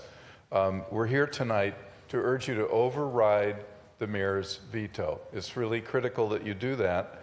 The council, the package that you put together, Councilor Worrell, Councilor Pepin, was really carefully crafted. It was very impressive. The cuts that were proposed were very judicious. They were all line items that had not been spent.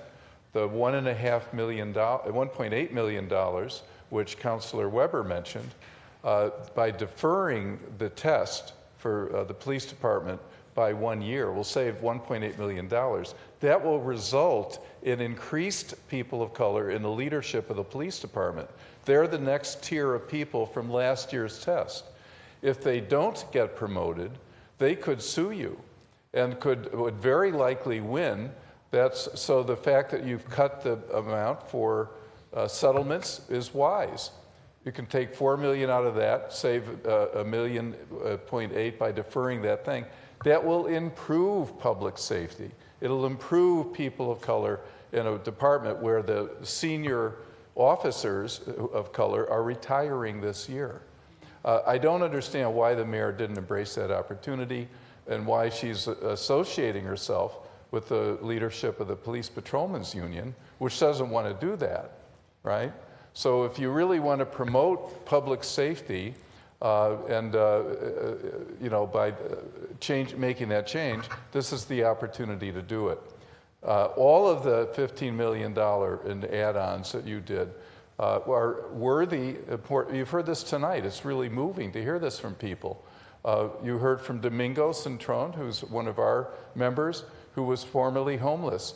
The $1.5 million that you added to the city rent subsidy program will deal with the fact that it's oversubscribed right now. They're turning people away. It would provide housing for 100 homeless people, priority to people in the public, families in the public schools and formerly incarcerated people. That's who they are trying to aid. If you give them another $1.5 million, it's 100 more homeless people off the street. So these are worthy things to do. The proposals for cuts are very judicious and carefully drawn. And all of those vetoes, you're going to have to override the veto for the cuts as well as for the add-ons. But I think you can do that with a good conscience. We will have your back. All of these people here, all of the groups that have a stake in this, that saw what you did, this was a very impressive, judicious thing. It's very disappointing that the mayor did not embrace this. You have to wonder what is really going on there. Is it just petty power? That's very disappointing for somebody who said that she wanted to have a dialogue. So here's the chance to do it with the council, it sets an example, councilors. I'm looking at Councilor Pepin, the vice chair of the committee, Councilor Santana. We need you to join the other 7 councilors that voted for the original proposal that have pledged in writing to override the mayor's veto. We need you to do that too. And then we'll set an example. The mayor will get a better budget, and it sets an example for future years. Thank you. Thank you. Erica DeSaltis online.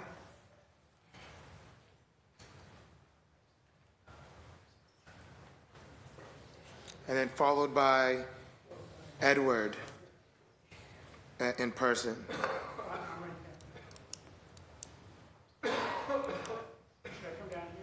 Yeah, you're going to go after the online testimony, but you feel free to come down, Edward. There we go. Audio and video. Hello, can everyone hear me? Yes, we can. Great, thank you so much. My name is Erica Deslatel. I live in Jamaica Plain. I'm a constituent of Councilor Weber.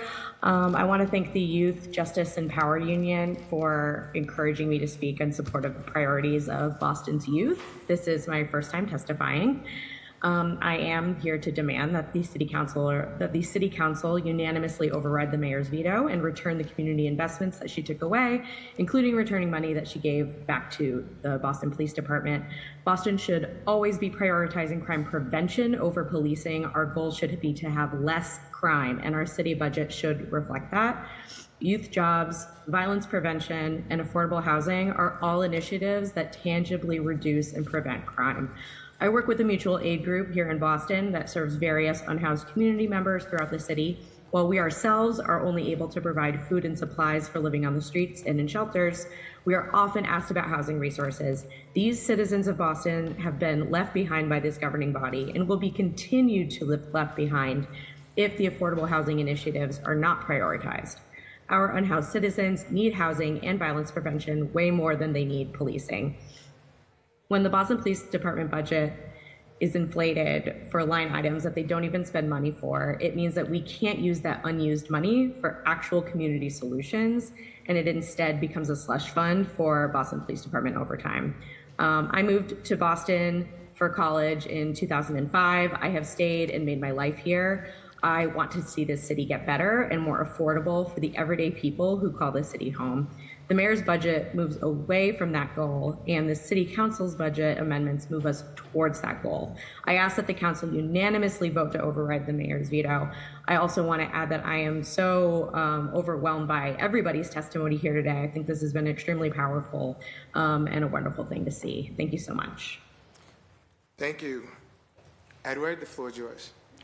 Can you move this? Do you move it? Can you hear me? Yes. Oh. Good evening. My name is Ed Passanese, and I'm here to share a brief story. I live in Jamaica Plain at the Forbes building. We're at 545 Center Street in Jamaica Plain, and I've lived there since 2007. I've lived in Jamaica Plain for 32 years, and I currently live in a one-bedroom apartment. I was financially eligible for a BHA voucher, but it took 7 years to get one. So I had a full-time job and 2 part-time jobs at the same time to pay the rent, because there's no affordable housing and very few rental property available in the city, especially in Jamaica Plain where I work. In 2008, I started Families Creating Together, which is currently thriving. It's a free, multi-generational, multicultural, expressive arts program that welcomes and includes participants with a wide range of disabilities, deafness, chronic illness, and it's interpreted in 6 languages other than English. It was created based on preliminary research for looking for a way to create a low-cost or free accessible arts program that includes all families. As an early childhood special educator, a person with 2 chronic illnesses, community organizer, and a visual artist, I've committed to creating inclusionary settings that are diverse and welcoming for the last 40 years. If I did not have the voucher, I would be displaced from my own community based on income, and I would not be able to work with my people. Thank you. Thank you. Going online to Kathy Glenn.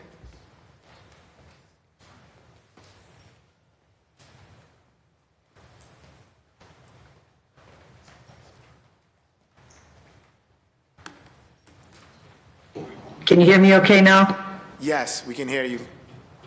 Thank you. Thank you, Councilor Worrell, and to all the councilors. First of all, let me commend you on an exceptional process over a very long period of time. You have patiently incorporated community input, and more importantly, you've taken it under consideration with respect to those amendments that you proposed to the mayor.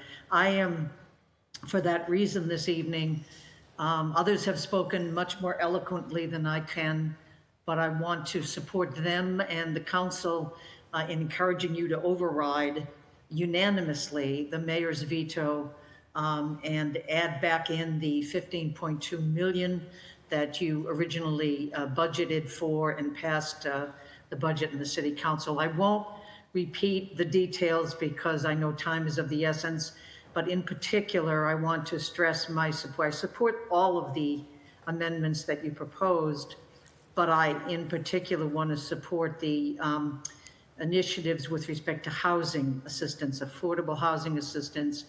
I feel very strongly about that as a person who came out of the lower end of a working class family, born and raised in Boston myself.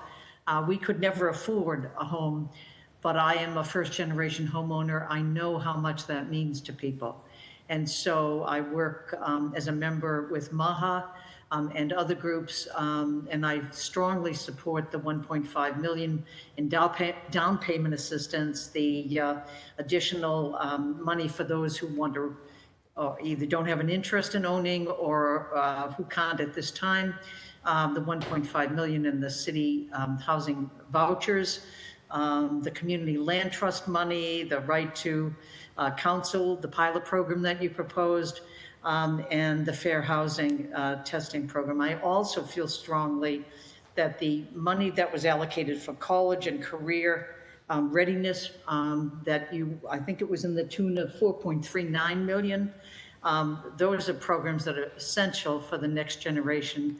And I very, very strongly support those investments. They are indeed investments. So I thank you for that. And in the youth jobs funding, workforce development initiatives, and the college readiness programs, as well as a couple of other initiatives. I understand that the mayor left something, I've heard two different figures, 1 million or 2 million, whatever it was, that she chose to keep in and did not override the entire amount. Nonetheless, it's woefully inadequate. So please stay council strong and override the mayor's veto when you convene on, I believe, the 26th, adding back in the 15.3 million that was that you originally budgeted. Thank you again for your time, and I appreciate the opportunity to speak. Thank you. Thank you. Catherine Saunders.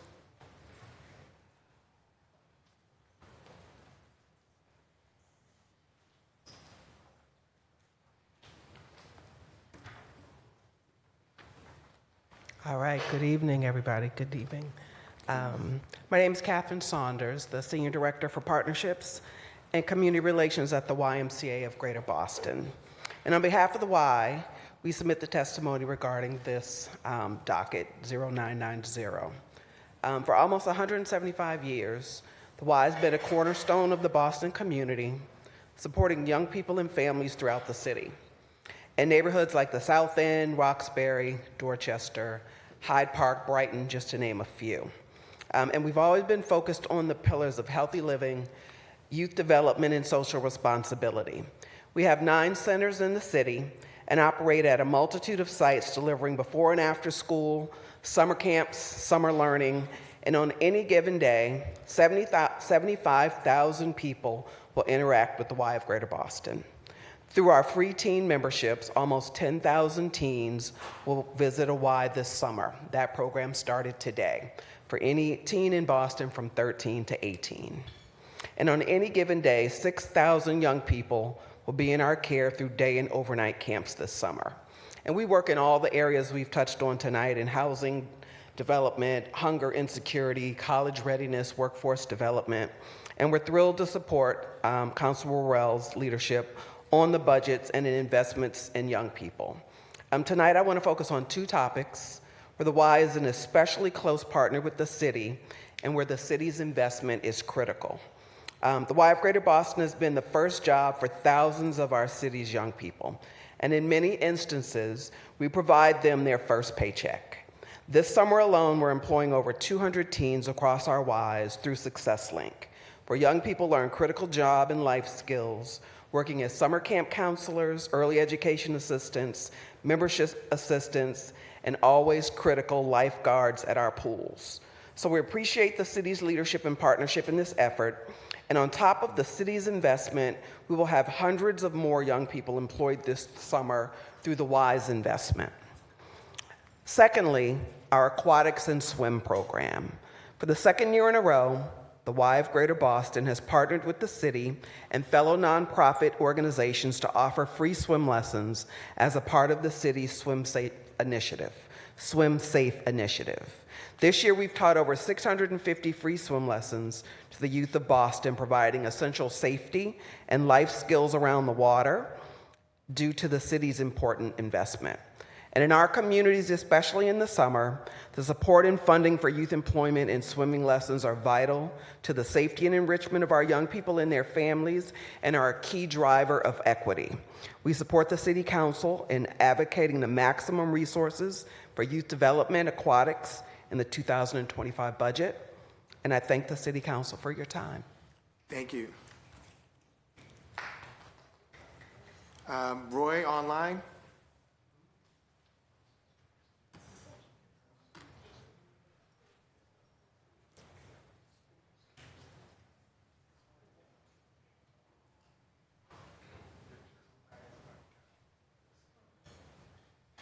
Good evening, everyone. Can you all hear me? Yes, we can hear you.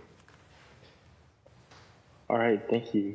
I'd like to thank the council members who have already supported overriding the mayor's veto, and I'd also like to thank the Youth Justice and Power Union for empowering me to speak today. I also work for the Asian American Resource Workshop in Dorchester. And I'd specifically like to demand that the City Council override the mayor's veto. And I'd also like to speak specifically to Councilor Santana to fight for, Councilor, what you've promised as one of the at-large city councilors for the City of Boston, to prioritize youth jobs, housing, and in particular to reallocate money from the Boston Police Department to preventing violence upstream. Working for the Asian American Resource Workshop, we work with low-income Asian American communities, and in particular, I've seen many of our community members who have been over-policed and deported, who have had to abandon their families because of the presence of the Boston Police Department. And I would specifically encourage that the City Council reallocate their funding as much as possible away from the Boston Police Department and towards more sustainable long-term upstream solutions to violence prevention. In particular, seeing the need for housing and seeing the need for youth jobs and youth programs to deter youth from finding more harmful ways to address their trauma. And I would also specifically like to mention that Dorchester is particularly a place where affordable housing is embattled, and where many of our low-income and undocumented community members do not have the ability to find affordable housing. So I would like to suggest that instead of tearing our Vietnamese community members away from their families, and our Khmer community members away from their families, and our Chinese and Taiwanese community members away from their families, that we spend more money on providing jobs, and instead of simply trying to surveil and deport our undocumented community members. And I'd like to say that I deeply appreciate the City Council's efforts to allocate money from line items that the police department does not spend, and that the budget makes a lot of sense, even to folks who are very conservative about the issue of reallocating money from the police department, and that this is a very necessary step in creating a dialogue where our young people who are very staunchly in support of reallocating funds from police feel comfortable to speak up. So thank you for your work, and I hope that you override the mayor's veto unanimously. Thank you. Thank you. June?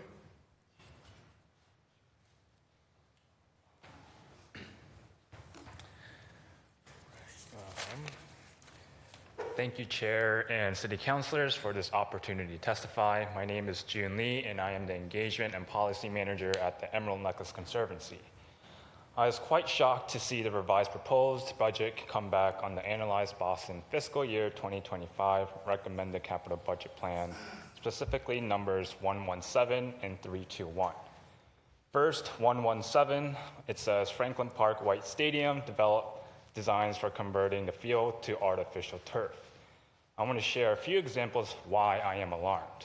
One, in June 2022, the U.S. Environmental Protection Agency issued interim health advisories on 2 materials used in creating artificial turfs, as tests have shown that these materials are breaking down into surrounding soil, groundwater, surface water, and drinking water.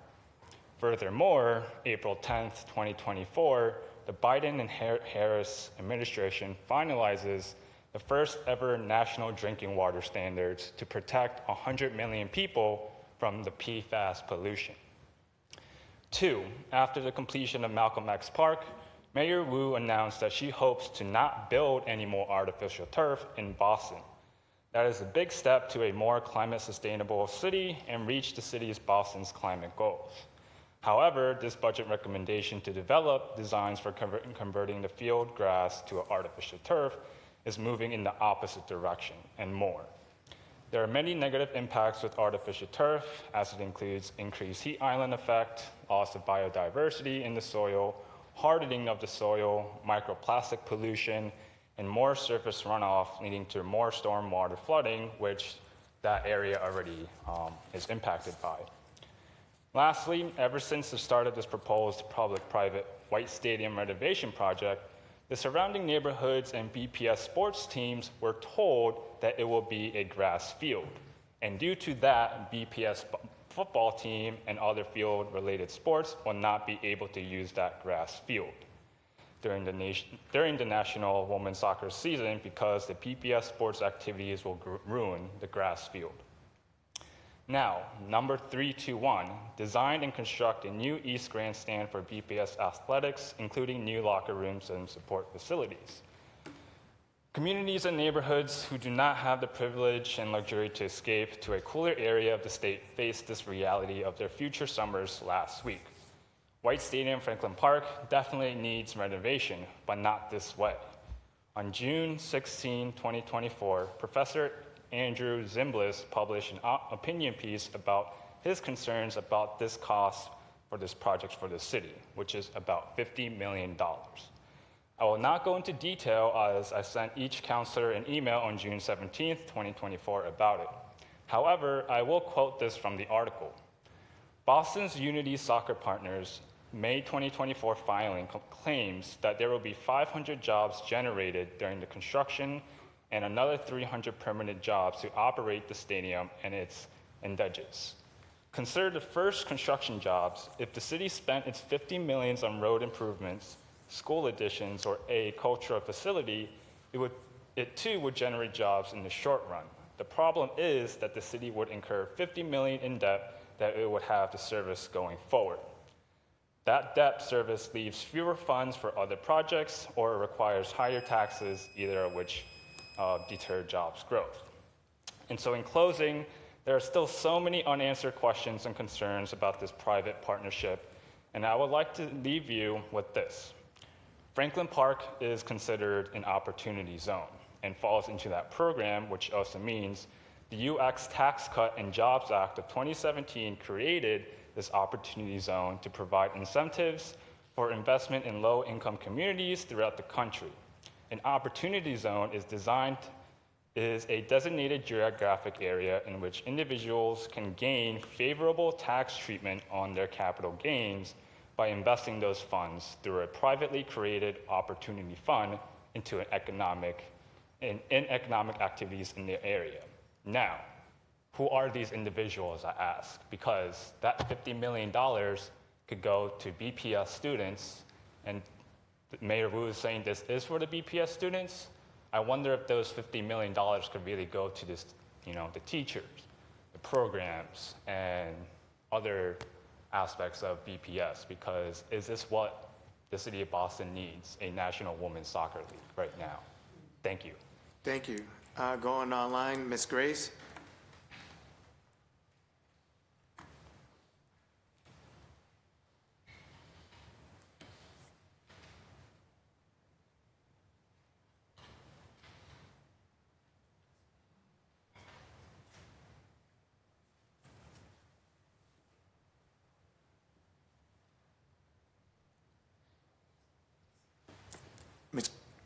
Ms. Grace, can you hear us? Oh, yes, I can hear you. Thank you, my Councilor Worrell. Thank you for having this public testimony. I'd like to start off to say that we, the descendants of the Black race whose ancestors arrived at Faneuil Hall in chains, demand that the mayor and the Boston City Council override the mayor's veto and include a line item in the budget to begin to address the structural exclusion of the Black race of Boston and Boston's city budgets for 200 years. We, the Black race of Boston, demand that the city of Boston set aside $7 million of the $15 million in a budget line item. We, the Black race of Boston, demand that the city of Boston declare the Black race whose ancestors arrived in chains as a protected class. We also demand that the city of Boston,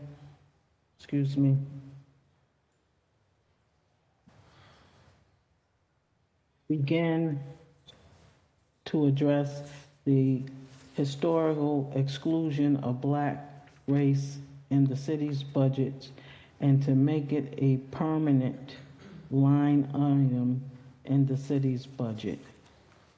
The city of Boston needs to start addressing this historical exclusion of the Black race in the city's budgets. Thank you. Thank you. Marcus Rogers, followed by Ruby Charrington, and then Isabel DePina. Good evening, councilors. My name is Marcus Rogers. I'm a community organizer for Carbon Square CDC. I'm a Roxbury resident, and I'm also on the Arbor Way Board of Transit. So I represent Dorchester, Roxbury, and JP today. I just came to speak specifically about youth jobs, increasing the voucher program money, and the home down payment money. These three issues are kind of a compound issue in my opinion. When we teach youth with jobs to save and be responsible, that's important for their future to eventually buy property, a house, own a business, things like that. Unfortunately, some of these people will have to go on voucher programs when they first become adults before they can enter into a better life. Well, through that voucher program, they can enter into the program to purchase a home and put a down payment on a house. That will create generational wealth. And so I am just here to advocate for all three of those programs, amendments going through on the budget, because it's important to a lot of Black men and brown men in our community, and that is specifically what I work with. They're not classified as a vulnerable population, but that's exactly as they are because of incarceration over the last many decades in America. And so increasing these programs will help us get some of these issues not fixed, but at least go in the right direction. With me today, I brought some of the brothers I work with, and I just want their residents in the community, business owners, and I wanted to let some of them speak to tell their story. So thank you all. Hello, everyone. My name is Cordero Mill. I live in the Dorchester area. As Marcus just said, I work with him. Well, I volunteer with him under the CN Common Square Community Neighborhood Development Center, and I also do volunteer with the NAACP as well. And what I'm here today going to speak about, personally, an issue that I've been noticing in the city of Boston is that I've noticed that the city of Boston has a really big sanitary issue. And as for me, even though I was born in Boston, I did live in the city of Randolph for the first 12 years of my life. I never had to worry about seeing the city in like such filth. That was never like an issue. There was like seeing homeless people all over the place, seeing people who clearly have a drug issue all over the city of Boston. I never seen that in Randolph, and just seeing that in Boston is kind of scary. Like I would be scared to see like, a child or somebody defenseless just have a horrible interaction with someone with a bunch of people who clearly need some help, and for some reason the city isn't doing anything about it, and you see them everywhere. You see, like, and it's just mind-boggling to me. So honestly, I just wanted to bring that up, and I just wanted to see if Boston would be willing to, I don't know, do something about their the cleanliness of the city. Good evening, councilors. Good evening, Mr. Worrell. My name is Omar South, owner barber, Cut to Fit Barbershop, and we started our own men's group with Marcus and friend Richard up there, and also thank you for showing up sometimes at our meeting, Mr. Worrell. I appreciate that. I'm nervous. This is my first time speaking in front, and Brian encouraged me to come in and come speak, so let me just try to get myself together. I do want more jobs for kids and more housing for our community. And, we in the barbershop, we talk a lot, and oftentimes people come in and, we talk about how we vote, and then we get in front of the council and the mayor and stuff like that, and we talk, and then we get back to the shop, and people come back to the shop and we get no results. So I would love to see, the money go to places where it needs to go, and not, like, how often you guys gonna do over Blue Hill Ave, like put bus lanes down the Ave for no reason, and so, so I would love to see moms and dads, talk about their kids getting jobs, and the Peace, people, the Peace Institute, get their money to, So yes, I'm here to support you, Mr. Worrell, and the council who want to put the money in the right places. Thank you. Thank you all. Thank you. Ruby Charrington, followed by Isabella DePina, and then Pamela Kelly. Those individuals are not here. Okay, we'll go to Cordero Emily. Okay. Tito Jackson, Councilor Jackson.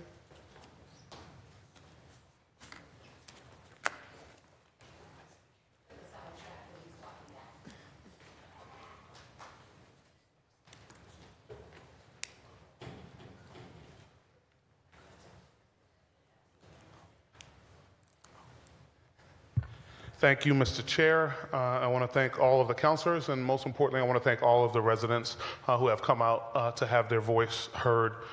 I just first want to remind this council that the last time I voted on a budget, the increase is around 4%.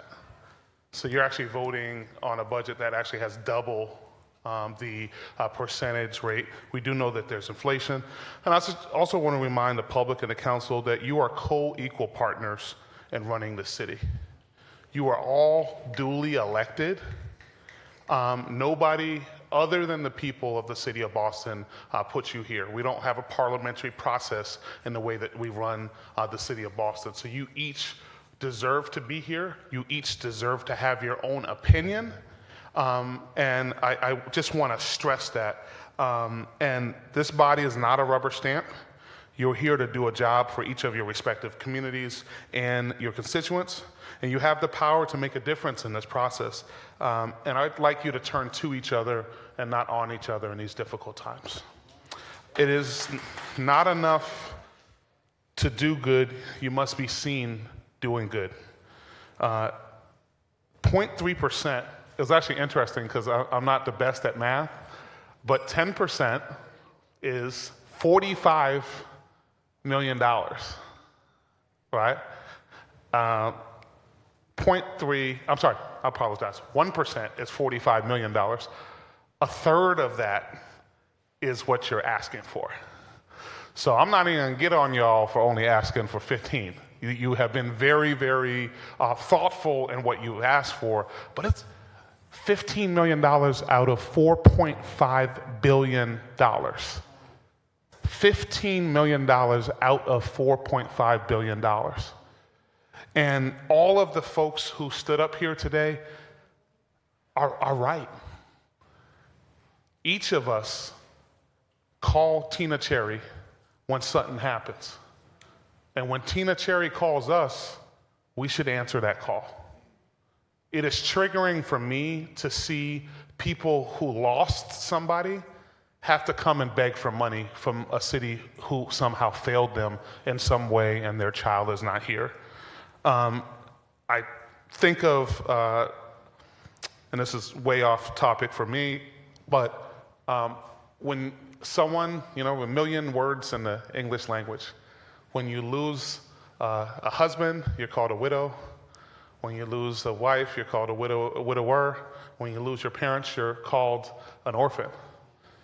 What is the word for losing a child? It is literally not contemplated in the English language. There's no word. And so it is up to us to make sure that we fund that.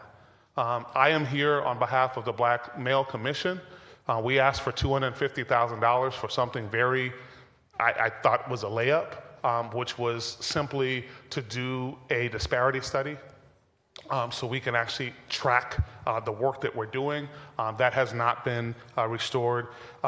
Youth Jobs is a proactive approach to all of our public safety. All of the housing components that are here are valid. So I would just simply remind you that there's no point in getting all those votes and working to get all that social and political capital if you're not going to spend it on the things that are important, on the communities that I know you hear, because I know all of you are good people. This is an opportunity to do simply what is right.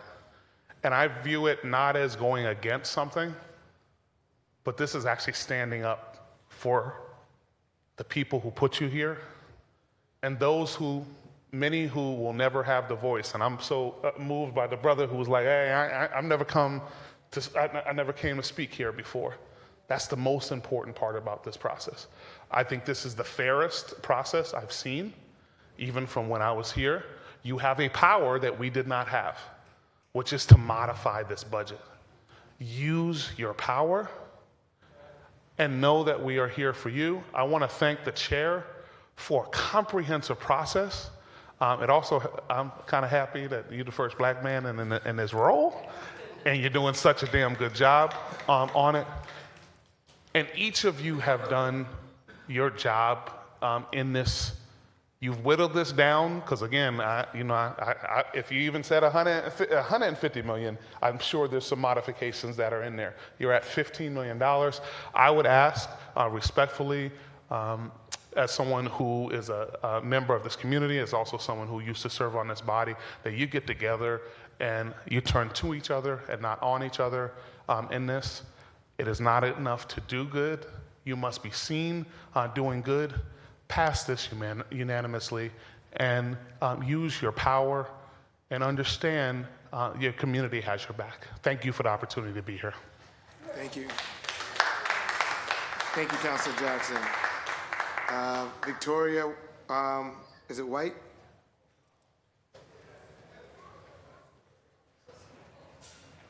followed by Viema.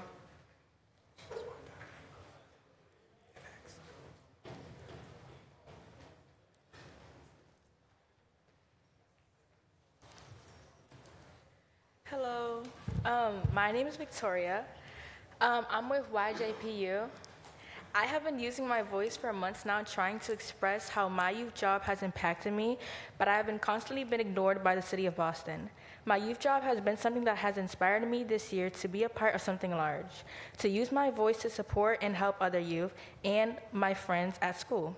Finding and keeping a youth job as a youth is very hard in Boston.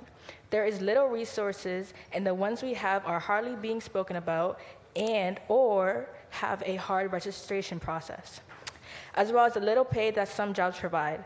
Lots of youth in Boston use money for bigger things. Some youth need these checks to be able to afford eating, clothes that they wear, and in some cases, a roof over their head. Their checks go to helping their parents pay for rent.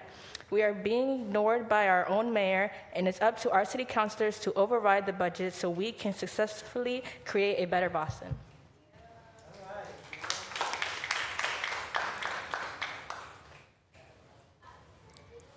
Hello, good evening, Mr. Council. Good evening, everyone. My name is Vic Malamalche. I am a resident of District 4. I am a mother of 4. I'm here with my daughter, Victoria White. I'm here to testify to the importance of summer jobs and programming for our youth. As you see, my daughter has grown into an activist, into a community leader with this program.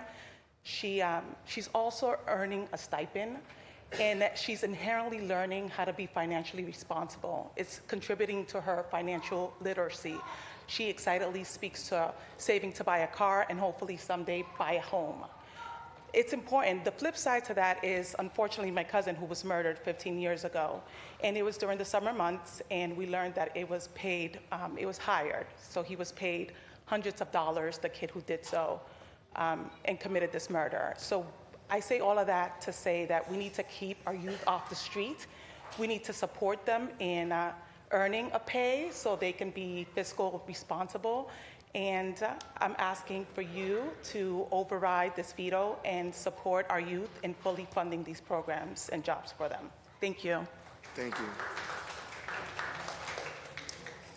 Ella Simone,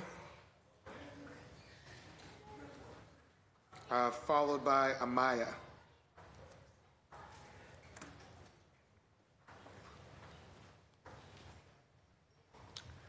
Hi, y'all. My name is Ella Simone, and I'm a resident of Dorchester.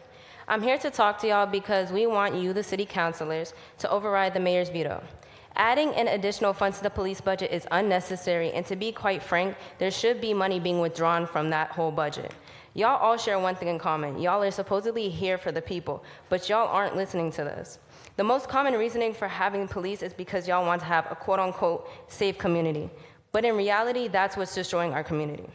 There's been way too many times I've watched my friends being questioned and harassed by police by no means necessary. This money should be going towards community needs such as affordable housing, youth jobs, recreational centers, etc. All this to say that y'all should stick to the budget that you have all voted on beforehand, and kindly asking you that you should all override the mayor's veto. Thank you. Thank you.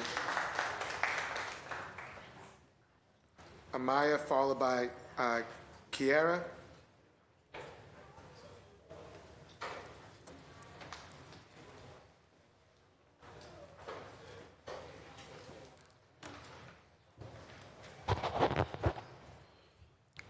Hello? Yes. My name is, Hello, my name is Amaya French. I live in Dorchester, and I think it is crucial that we speak on how it is important to override the mayor's veto. The police have shown that they cannot be trusted in handling mental health crisis, and we are in need of real solutions for these issues. Overriding the mayor's veto will make our community thrive, but with the amount of money we have allocated to helpful programs, it is not nearly enough to sustain the needs of the community. Putting $69 million into the police budget, which is already $405 million and would be $474 million after the mayor puts this money into the police, is outrageous. Many adults see youth as immature kids that only say what our boss wants us to, but We have our own voice, and we're not puppets. I find it deeply disappointing that you do not take the time to listen to it. I have only been a youth organizer for less than a year, and in that time, I have grown to realize that even though you claim to be here for the people, you are really here for the mayor and yourself. If I'm wrong, please correct me, but you have shown us that you do not care for what us youth have to say. I know for a lot of you, police is very important, and you believe that when it comes to safety, police are number one, and that us youth do not understand how helpful police are to our city. What I say to that is you do not understand how harmful it would be putting this budget into the same people that would arrest harmless civilians that have no homes, the same people that would harm peaceful protesters fighting for a ceasefire in the Gaza Strip, and the same people that are not finding a solution to overdose prevention. Thank you.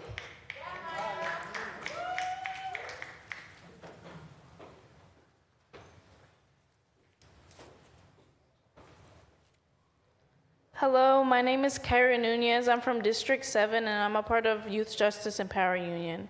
I'm here today because you, the city council members, are deciding whether or not to override the mayor's veto. She is attempting to cut youth jobs money to $750,000 and housing to $500,000. When we originally were supposed to get $2 million for youth jobs and $4.9 million for housing. And I need to say that you all need to override it. You guys are not understanding the gravity of the situation. You are city council members, right? You are here to see what the community needs and make the best decisions on how to get them that. Majority of you have already agreed to allowing us to get the $2 million and the $5 million. So there should be no reason you guys are changing your minds now. By allowing this proposal to pass, you are letting down majority of your people, and you are especially letting down your youth, the future of this city, and you're neglecting them for what? To quote unquote protect them by adding money to the police budget?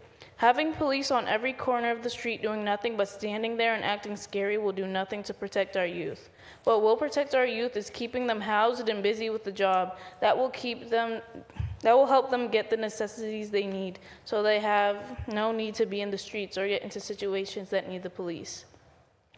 I'm asking you all one more time, as a youth of Boston that sees and knows everything that happens with the teens in these streets that have no jobs and no housing, please don't take away our budget. We need it. Please override the mayor's veto. Thank you. Paul Joseph, followed by Janaya.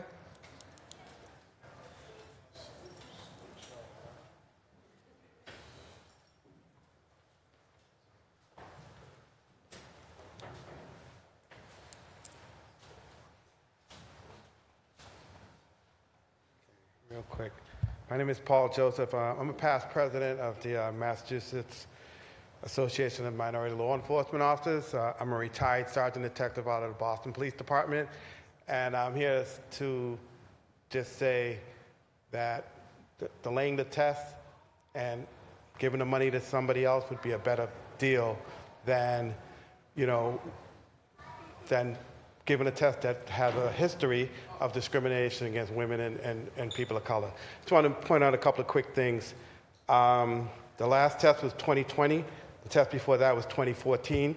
The test before that was 2008. So there's like 6 years in between the exams. That's the first thing. So this test is only 4 years old. You could literally put it off another 2 years and have more women and people of color being promoted to sergeants and lieutenants. And that will increase the pool that will be able to have captains and everything else like that. Side note, Commissioner Cox last took the test in 1992, 32 years ago.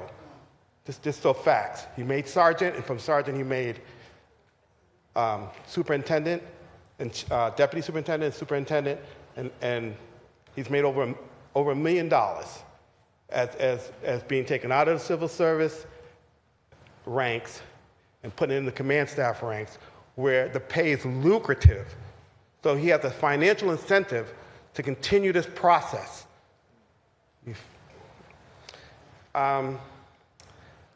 Councilor Weber is probably the best point person on this. He's worked on these cases. He's literally tens of millions of dollars in discrimination paid for officers of color. And they're treating the officers of color this way. Imagine how they're treating the people of color in the city of Boston. Okay? They don't even treat us right. And I'm retired after 33 years. And I know what I'm talking about. Because I was Councilor Weber's client back in the day that won the Smith case that was used for the Tatum case. So this is real, and I just want you to know that on another side note, I got 1 minute left, President Jeffrey Lopes just got brought up on charges. He's up for sergeant. When I was up for lieutenant, I got brought up on charges, right? And I can tell you, they can give you a verbal warning, keep the case open, and then you don't get promoted. That's the retaliation. This is real. When the advocates speak up for what's wrong in the department, these things happen.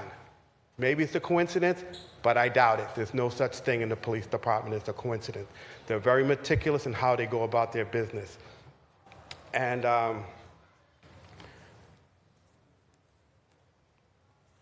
the banding, they can work on the banding because the banding will have more flexibility in terms of being able to promote more people of color and women going forward in this next exam, because you can't do it after the score is set, because there are laws against that.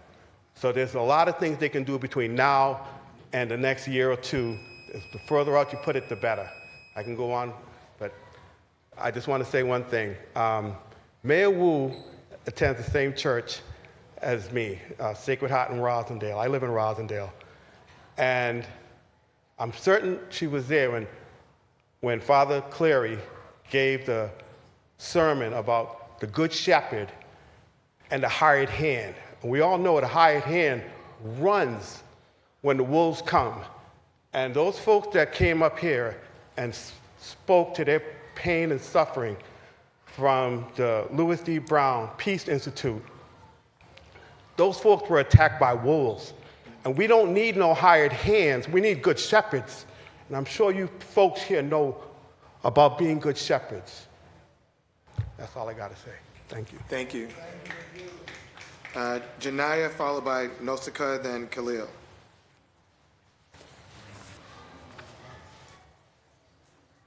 Hi, my name is Shania. Pronoun she, her. I'm FY25.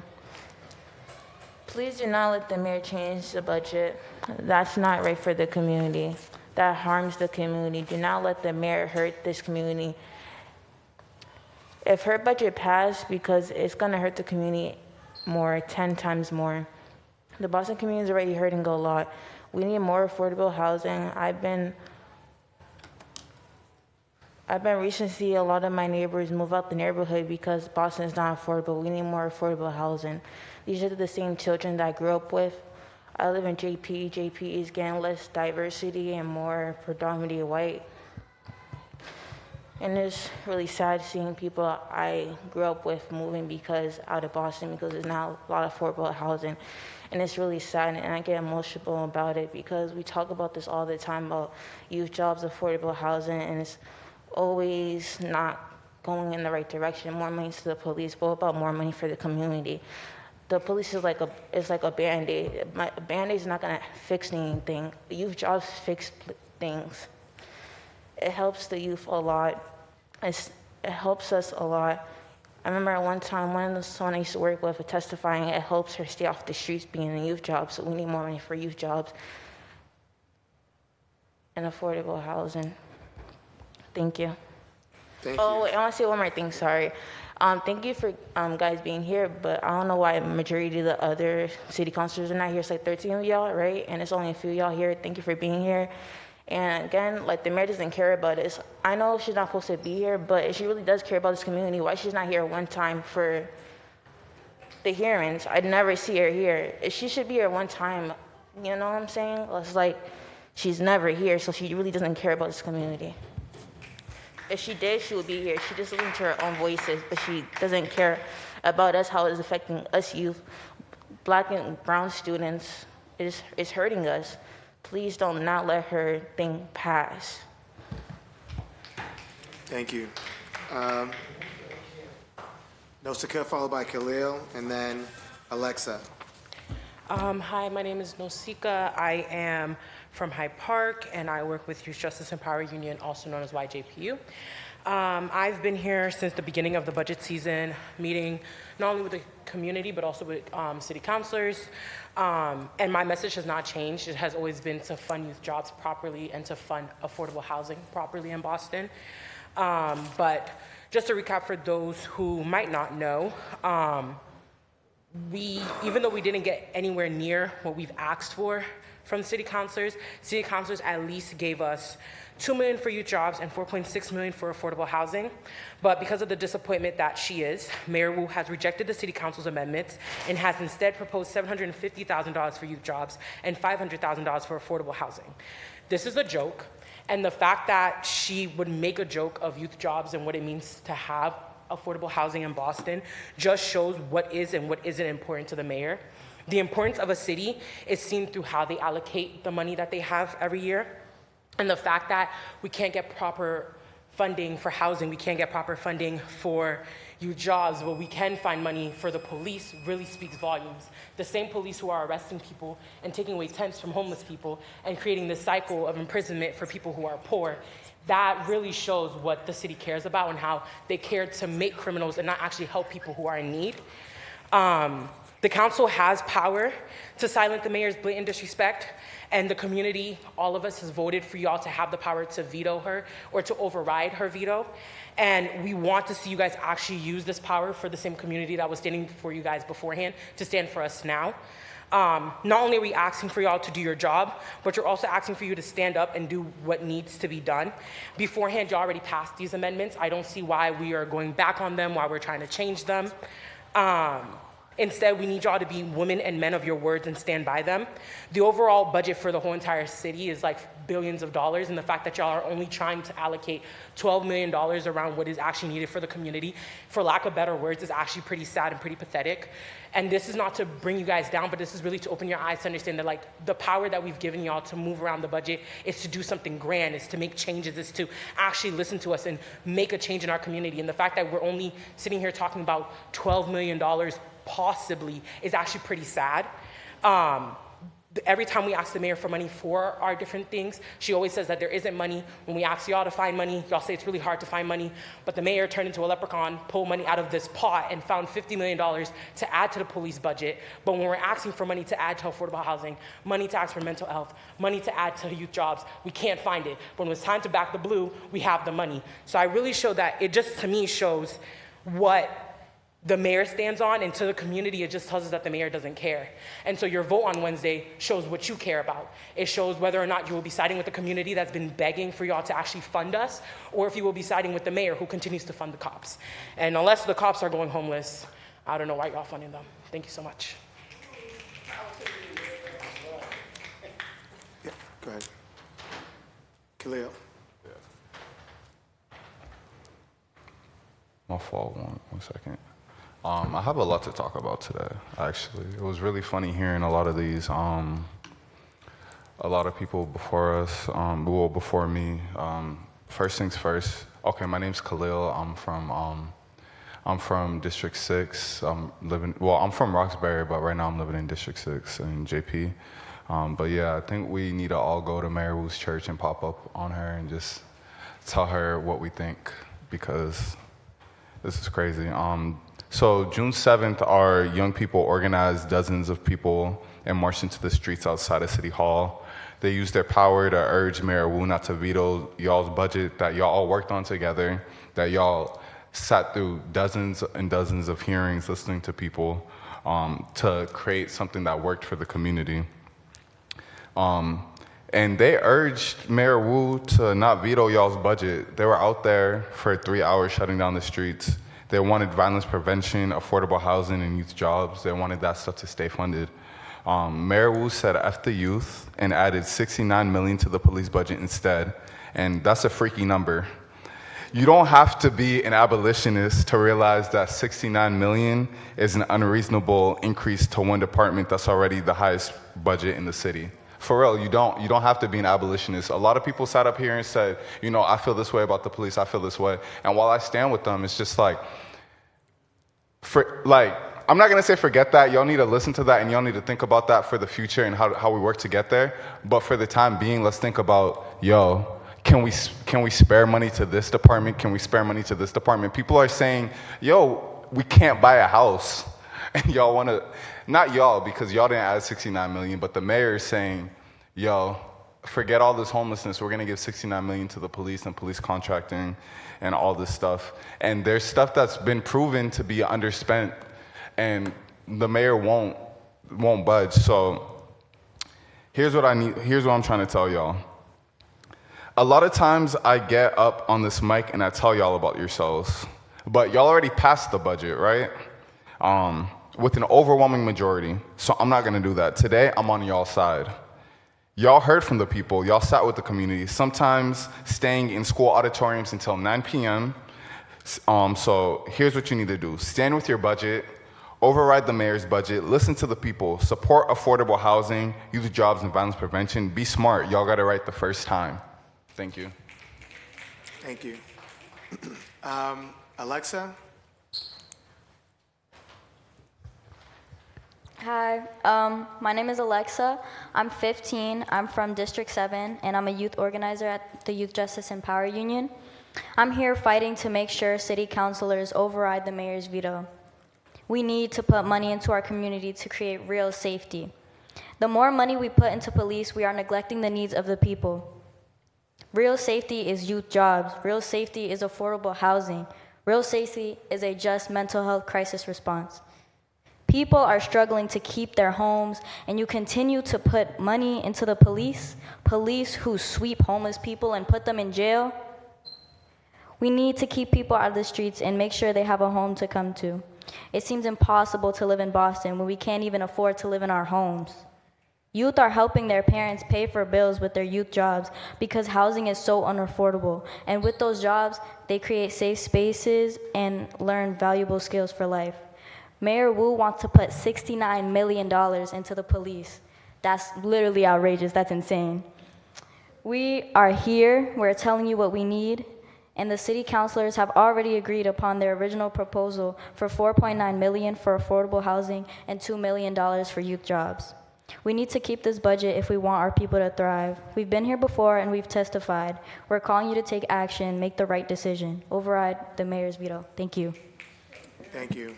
We're going to go back online to Fam Creole Incorporated.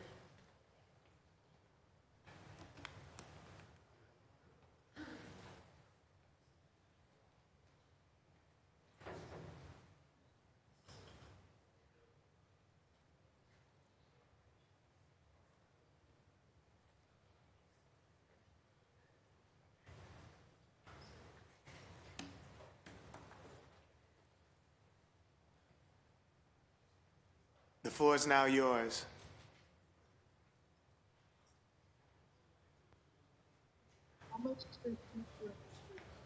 Hello? Yes, we can hear you. I cannot. We can hear you. Can you hear us? Yes, I can hear you. Okay. I don't know how to change my Zoom. It's got me under the wrong one, but I'm here. That's But fine. you said you can hear. Yep, You we said can it's hear. fine? Yes. Okay. All right. Thank you for that. I appreciate that.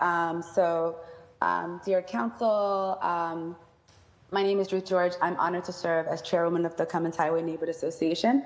Today, I'm here to advocate on behalf of my community that stands at a critical juncture. We are an environmental justice community, rich in diversity and determination, yet constrained by economic barriers that have persisted for decades in our neighborhood in Mattapan. Our community's dream of economic mobility and stability are palatable, with many aspiring the fundamental milestones of home ownership. However, these aspirations are hampered by systems of economic challenges that have rendered such dreams distant for too many of our residents. It's imperative that we address the stark disparities in our economic development that we have that's left our residents under-indexed and underserved. Through our association's initiatives, we are, that range from focusing on the needs of our residents. Youth workforce development is important to us. Making sure that there's funding for down payment assistance for our residents who are aspiring owners, which we have many, is important to us.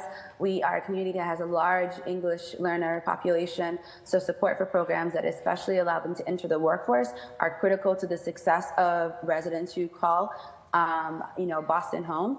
And so we're seeking prosperity that is equitable for those who live here. And so we really are concerned about this factor of homelessness that looms a large amount of individuals that are of this population that are in our neighborhood, but that are also across the city. And we really would like to see an increase in those investments and making sure that we can get our residents from renters into home ownership, and that we can invest in the development of our residents. The programs that have been, that are within this investment that are potentially not being funded by the mayor are of concern to us, as we think these programs are crucial to the investment and the sustainability of prosperity, to help make Boston a city that is truly embodies inclusivity and support for all its residents. Thus, we urge the mayor to increase this funding and to support this budget increase, so that we are making sure that those that need it, especially those that are new to call Boston home, have access to resources that are detrimental to their development in this neighborhood. And we really thank you for considering our voice and our position on this, and that we'll continue to make Boston a city that's truly for everyone. Thank you. Thank you. Safina, followed by Christian. Hi, good evening. My name is Safina Edie Giral, and I'm a lifelong resident of District 7. Today, I'm asking for the councilors to override the mayor's veto. I'm 16 years old, and every day I fear for my future and my 2-year-old brother's future. The direction we're moving in almost guarantees that neither I nor my brother will be able to afford our own homes in the future and will struggle to afford living in Boston. Boston is my home, and I would love to stay and raise a family here and own a home, but it seems that this future is impossible at this point.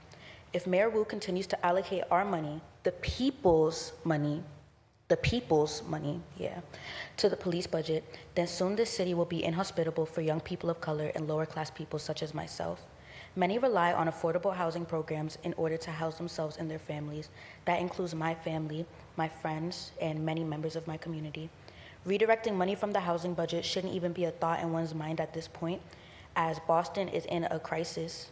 Anybody can see that Boston is in a crisis. The majority of people can't afford to live comfortably. People are being displaced from their homes. People are being moved. People don't know where they're spending their nights. People don't know where they're getting their food. And not to mention, we have a large number of immigrants coming in from certain countries. I'm Haitian. I see the large influx of Haitian people every day. They're confused. They don't know where to go. They can barely afford their lives. They can barely afford the bare minimum. And this, so I think that should be the main focus rather than adding on to the police budget, because adding on to the police budget is not going to give people a place to lay their head at night. Adding to the police budget is not going to put food in nobody's mouth. Adding to the police budget is not going to cook somebody a meal or teach their children. In addition to the fact that this money could be put towards the future of our city, the future of our youth, the current state of policing in our city is awful and needs serious reforms before one can even think of putting more money in the police budget. My father is a gunshot victim, and I also, in my neighborhood, I live in the Grove Hall area. I know many other gunshot victims. May I say, the police did not do anything but make the situation even more painful for my family. It was a very difficult process, and the police did not add on to that. And they made it feel as though my father was the criminal, even though he was the one who was shot. It's a very broken system. It's built on a long history of discrimination, and I don't think that we really need to add more money onto that. I think we need to spend more money towards mental health response. But my main focus is affordable housing right now, because I think that just so many people are homeless right now.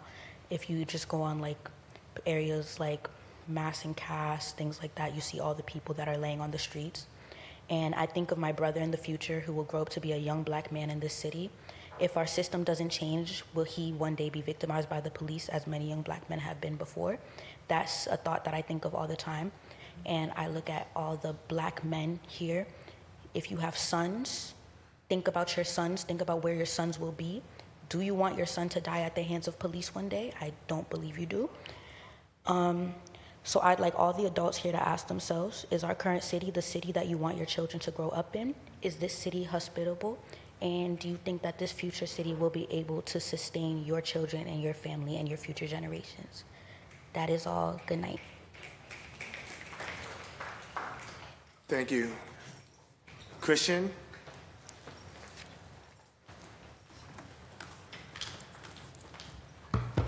Hello. My name is Christian. I'm from Roxbury District 7 and a part of YJPU. We're all here because we all know this budget is very important. And how important your vote is. I'm fighting for youth jobs and affordable housing. We should all know,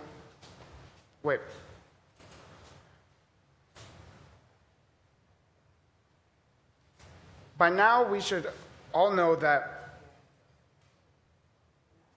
these are important. Youth jobs is at 21 million and housing is at 53.5 million.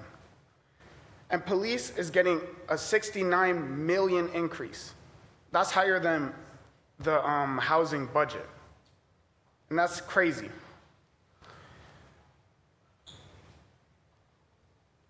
People need these things to have a sustainable life.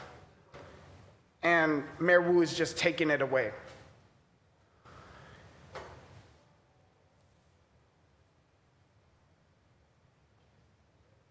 I hope you all reject this budget from Mayor Wu. Thank you. Thank you. We're going to go back online to Ayana.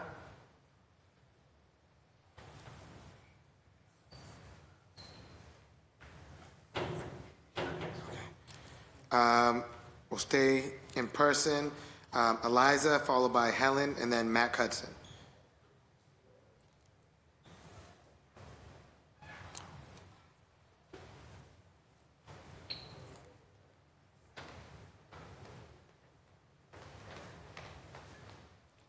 The online person? No, they're not here. Okay.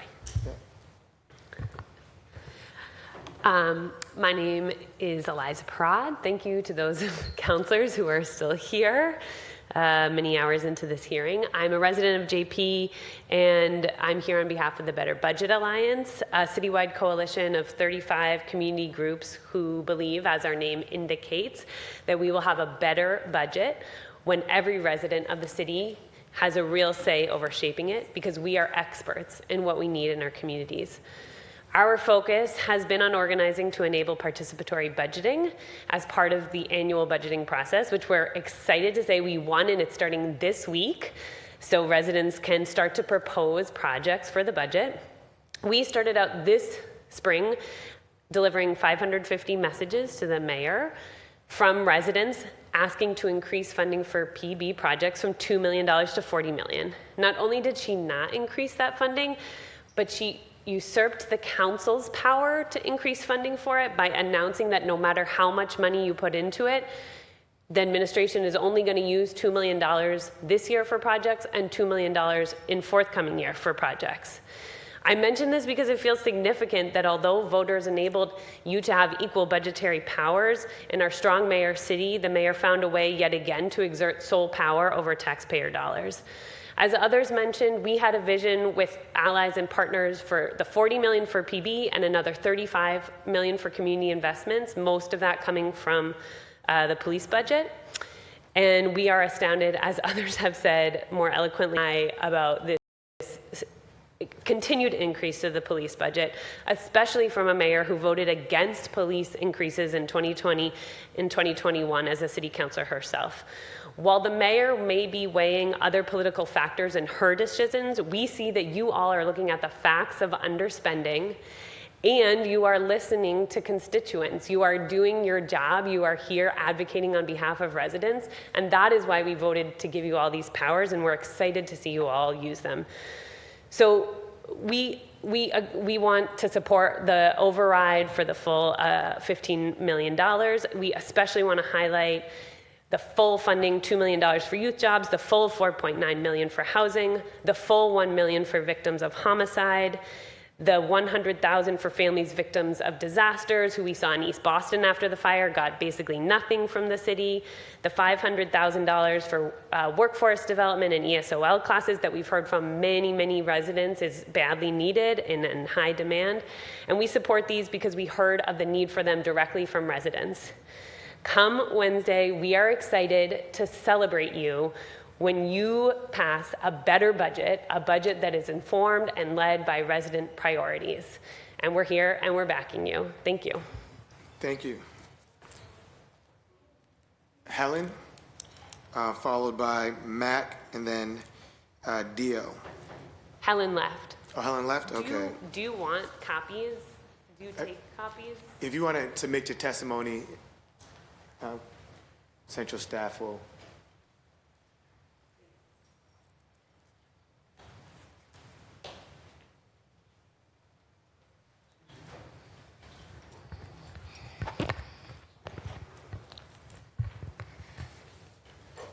Hello, City Councilor Worrell and all the rest of this body. My name is Mac Hudson. I've been born and raised in Roxbury, Dorchester. I, like others, have, suffered the consequence coming up in the 80s, late 80s, early 90s, of incarceration for wrongful conviction. And as you heard from Jackie, who expressed that same concern, I am one of the people who experienced that. And I wanted to come on the side, introduce my brother Cordell, who also came up in the same era that I did, where we suffered Reaganomics, which were cuts to the budget that left us in social underdeveloped communities, right? And here we are today, still, we think that we're learning from history, but we're having to ask for us not to make the same mistake, right? By saying, pass these budgets so that these kids who need jobs, right, can stay off the streets and actually become contributors to the community, as we've seen by their testimony. And then also to support initiatives like the Black Male Advancement, who aided my program as the founding director of Access Mass to actually hold a reentry fair that just occurred this past weekend, helping returning citizens come back and actually locate these resources that the community has sparingly all across Massachusetts, right? So being able to speak directly to this, I wanted to kind of just give you some real life history and understanding. I built these types of programs inside of prison, cultural events to house young men so that they had something productive to do other than be wasteful with their time. And many of them have come back out into society and have become productive citizens. But they shouldn't have to wait to go to prison to do that, right? So you have the real opportunity to do something. One, rectify a history that's been ongoing for most of us who've suffered that reality. And what I wanted to, and what I really want to highlight is that I sat on the panel where Mayor Wu has said that she apologized to the Bennett family for what happened to the Bennett family in that time. But yet, I'm seeing policies, right, that still really bring us back to the era of that same reality, where you're cutting programs, social services, and you are arming the police, right, who already have a $400 million budget, and now you're giving them 69 on top of that, and valuing, this is how I see it, and valuing that budget more so over the Black and brown community. This is what I see, and this is what I've experienced. And so I would urge this body to say, look, you cannot afford to play politics with us. This is not something you can afford to do. real lives are lost. There are men and women who are counting on you, who are getting out of prison, who's going to need resources. There are men and women, young boys and girls, who are counting on you to make sure that history do not duplicate itself. And if you don't raise up to this challenge, if you don't, then you are just as accountable for those who did not apologize for the Bennett and all those who were wrongfully convicted era. Thank you. Thank you. Dio, and then followed by George Lee.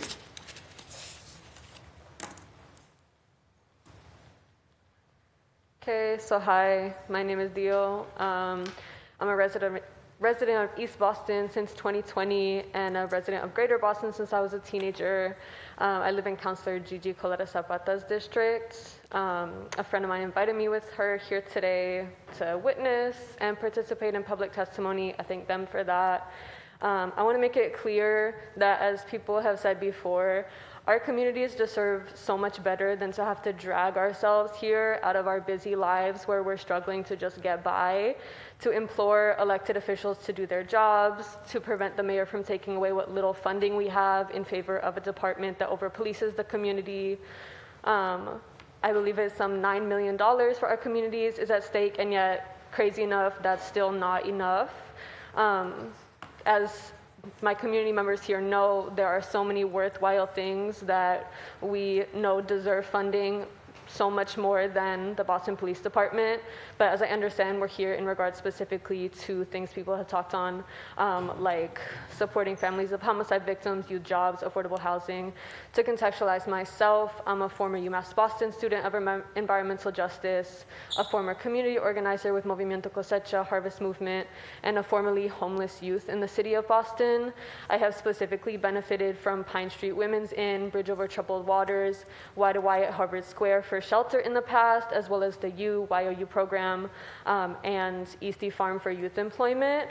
I currently am housed by ESAC Boston, which is sponsored in part by the Mayor's Office of Workplace Development, as well as the City of Boston Office of Housing Stability. I would not have escaped homelessness in 2020 and would still not be currently housed if it had not been and is not currently for ESAC Boston and the funding it receives. Today we are talking about inflating the police budget in gross excess, which means we lose money for actual community solutions of priority. Mayor Wu is adding, as people have said, $69 million, as I understand, to the BPD budget this year. The council added it was $4.9 million for housing stability in its budget. Mayor Wu said no, cut $4.4 million from that increase. It also added in its budget $2 million for youth jobs, and Mayor Wu said psych, cut $1.25 million from that budget, from that increase as well. And what this communicates for me and to all of our community is that the mayor's office and the city council, if it fails to override the mayor's veto, is that y'all care about making sure the cops are happy and that they have a cushy budget, that, as we know, a lot of it goes unused on unnecessary line items.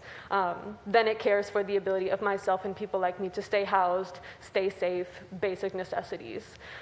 So yeah, again, I'm joining all the community members here, urging the city council to override the mayor's veto of the budget and return the community investments that she took away, including returning the money she's giving back to the cops. And please just prove to the people who, as I think Councilor Mejia said earlier, put you in your seats today, that you care about us at even just a bare minimum level. Thank you so much. Thank you. George, followed by Fiona, and then Minnie. I was actually trying to tell something to Councilor Santana, but I don't know if he's coming back. He just walked out. I don't know if Fiona could go first. Fiona?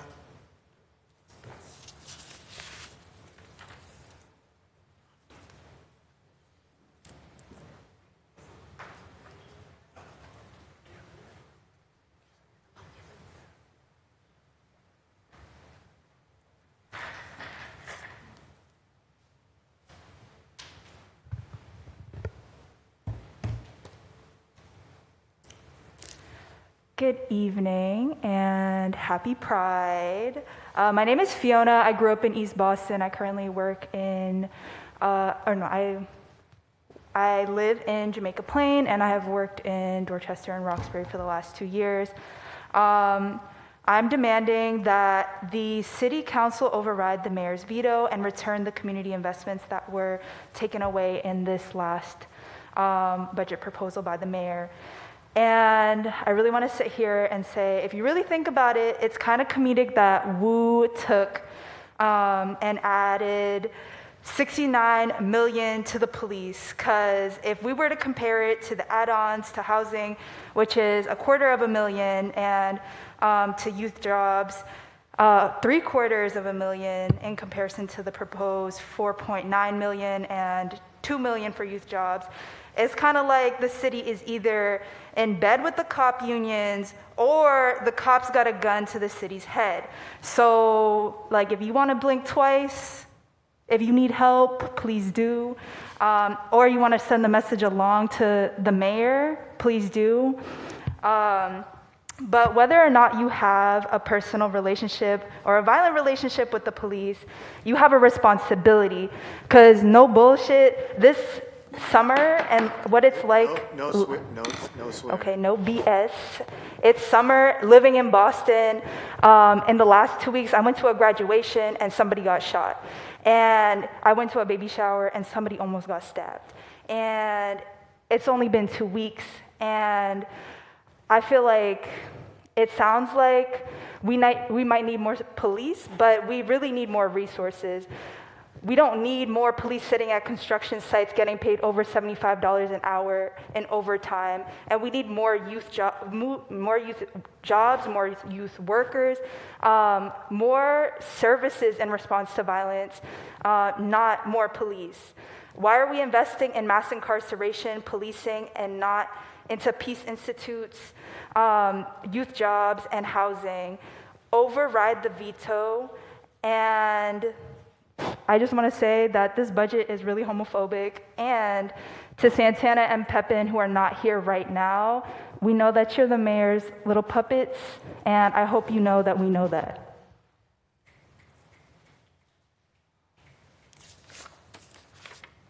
Minnie, followed by Annie.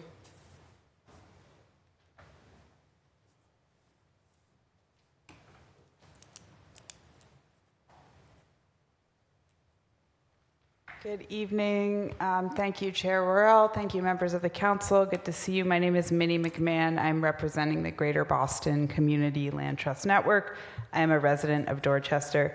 I'm just excited by the really generally unified message being shared tonight.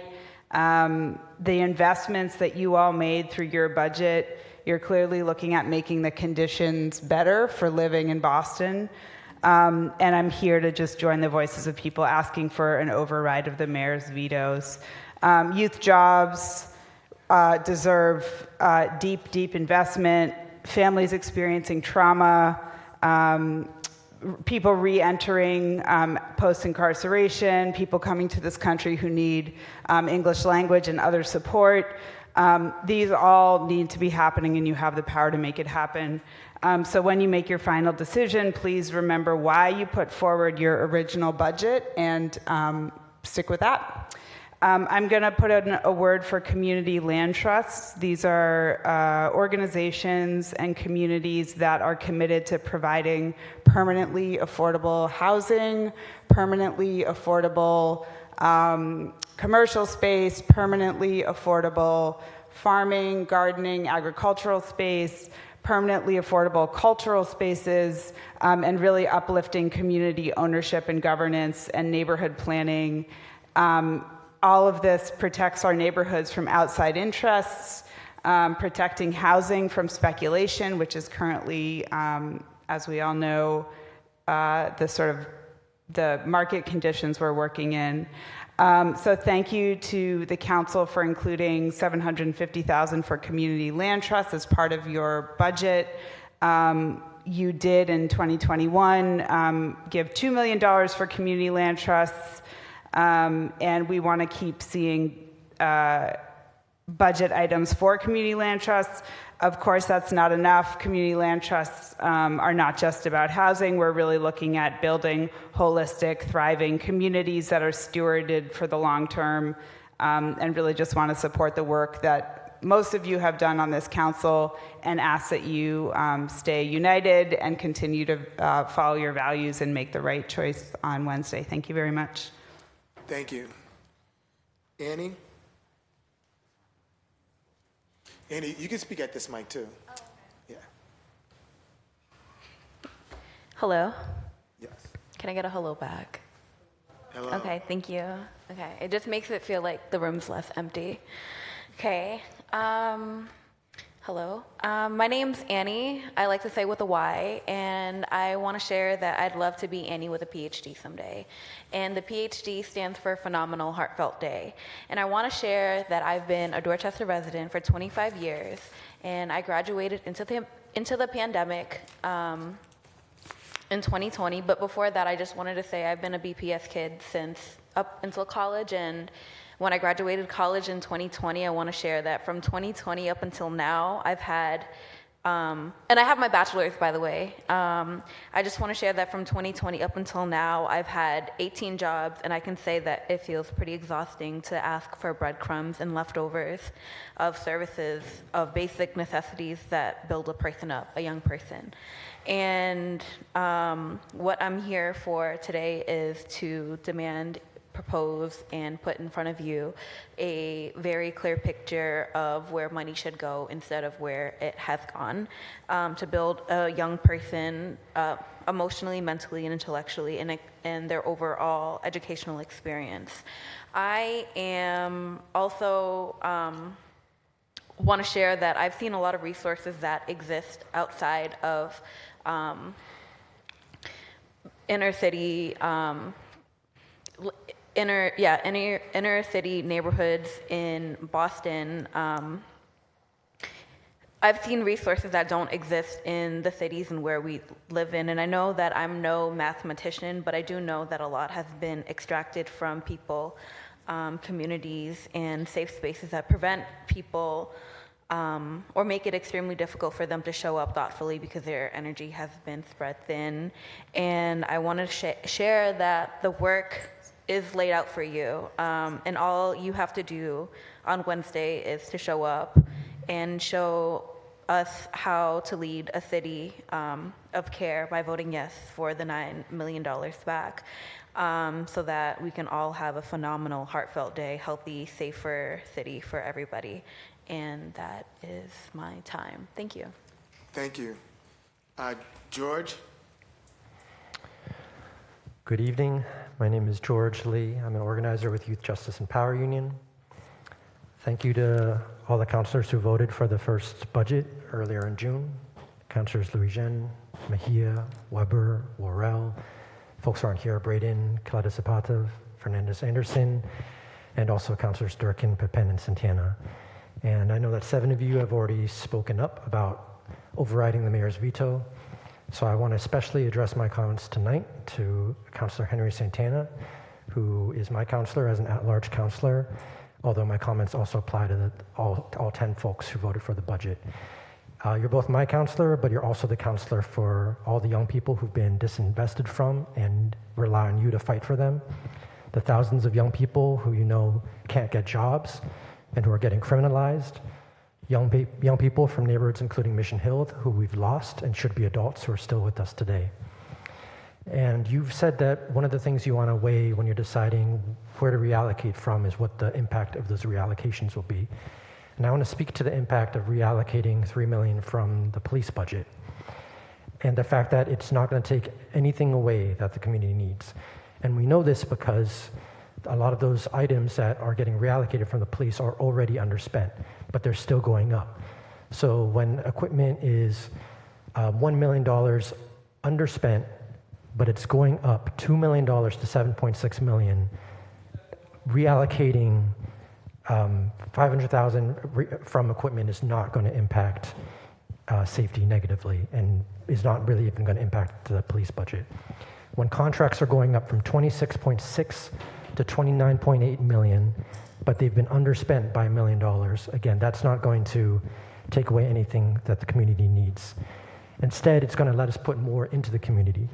So, Councilor Santana, as you're thinking of what the impact is on reallocating, think about the impact that putting money into youth jobs will be, where a full $2 million in youth jobs, will provide hundreds of summer jobs, and make sure that every young person can actually get good paying, full year-round jobs.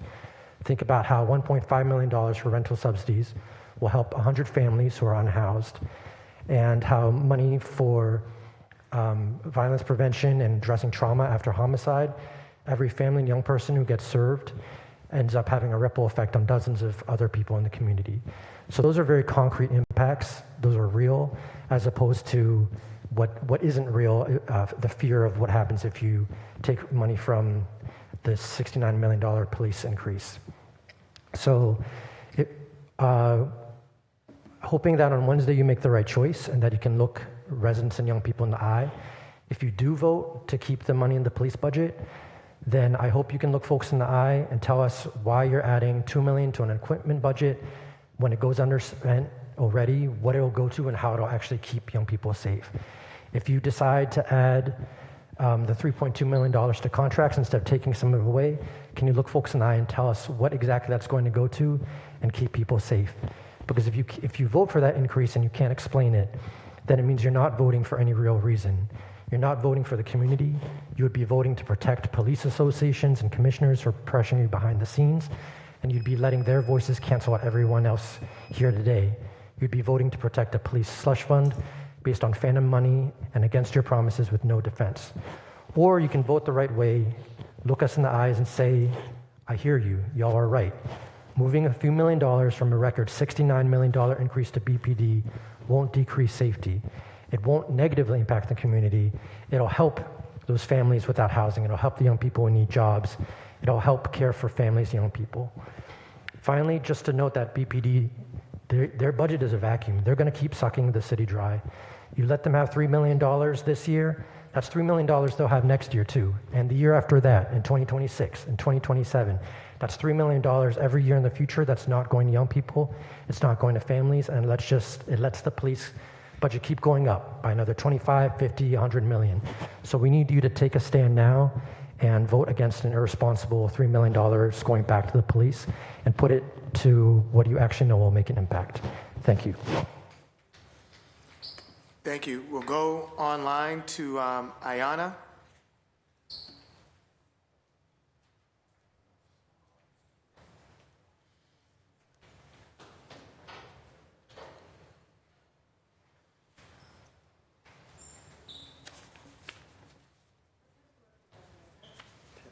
Can you hear me?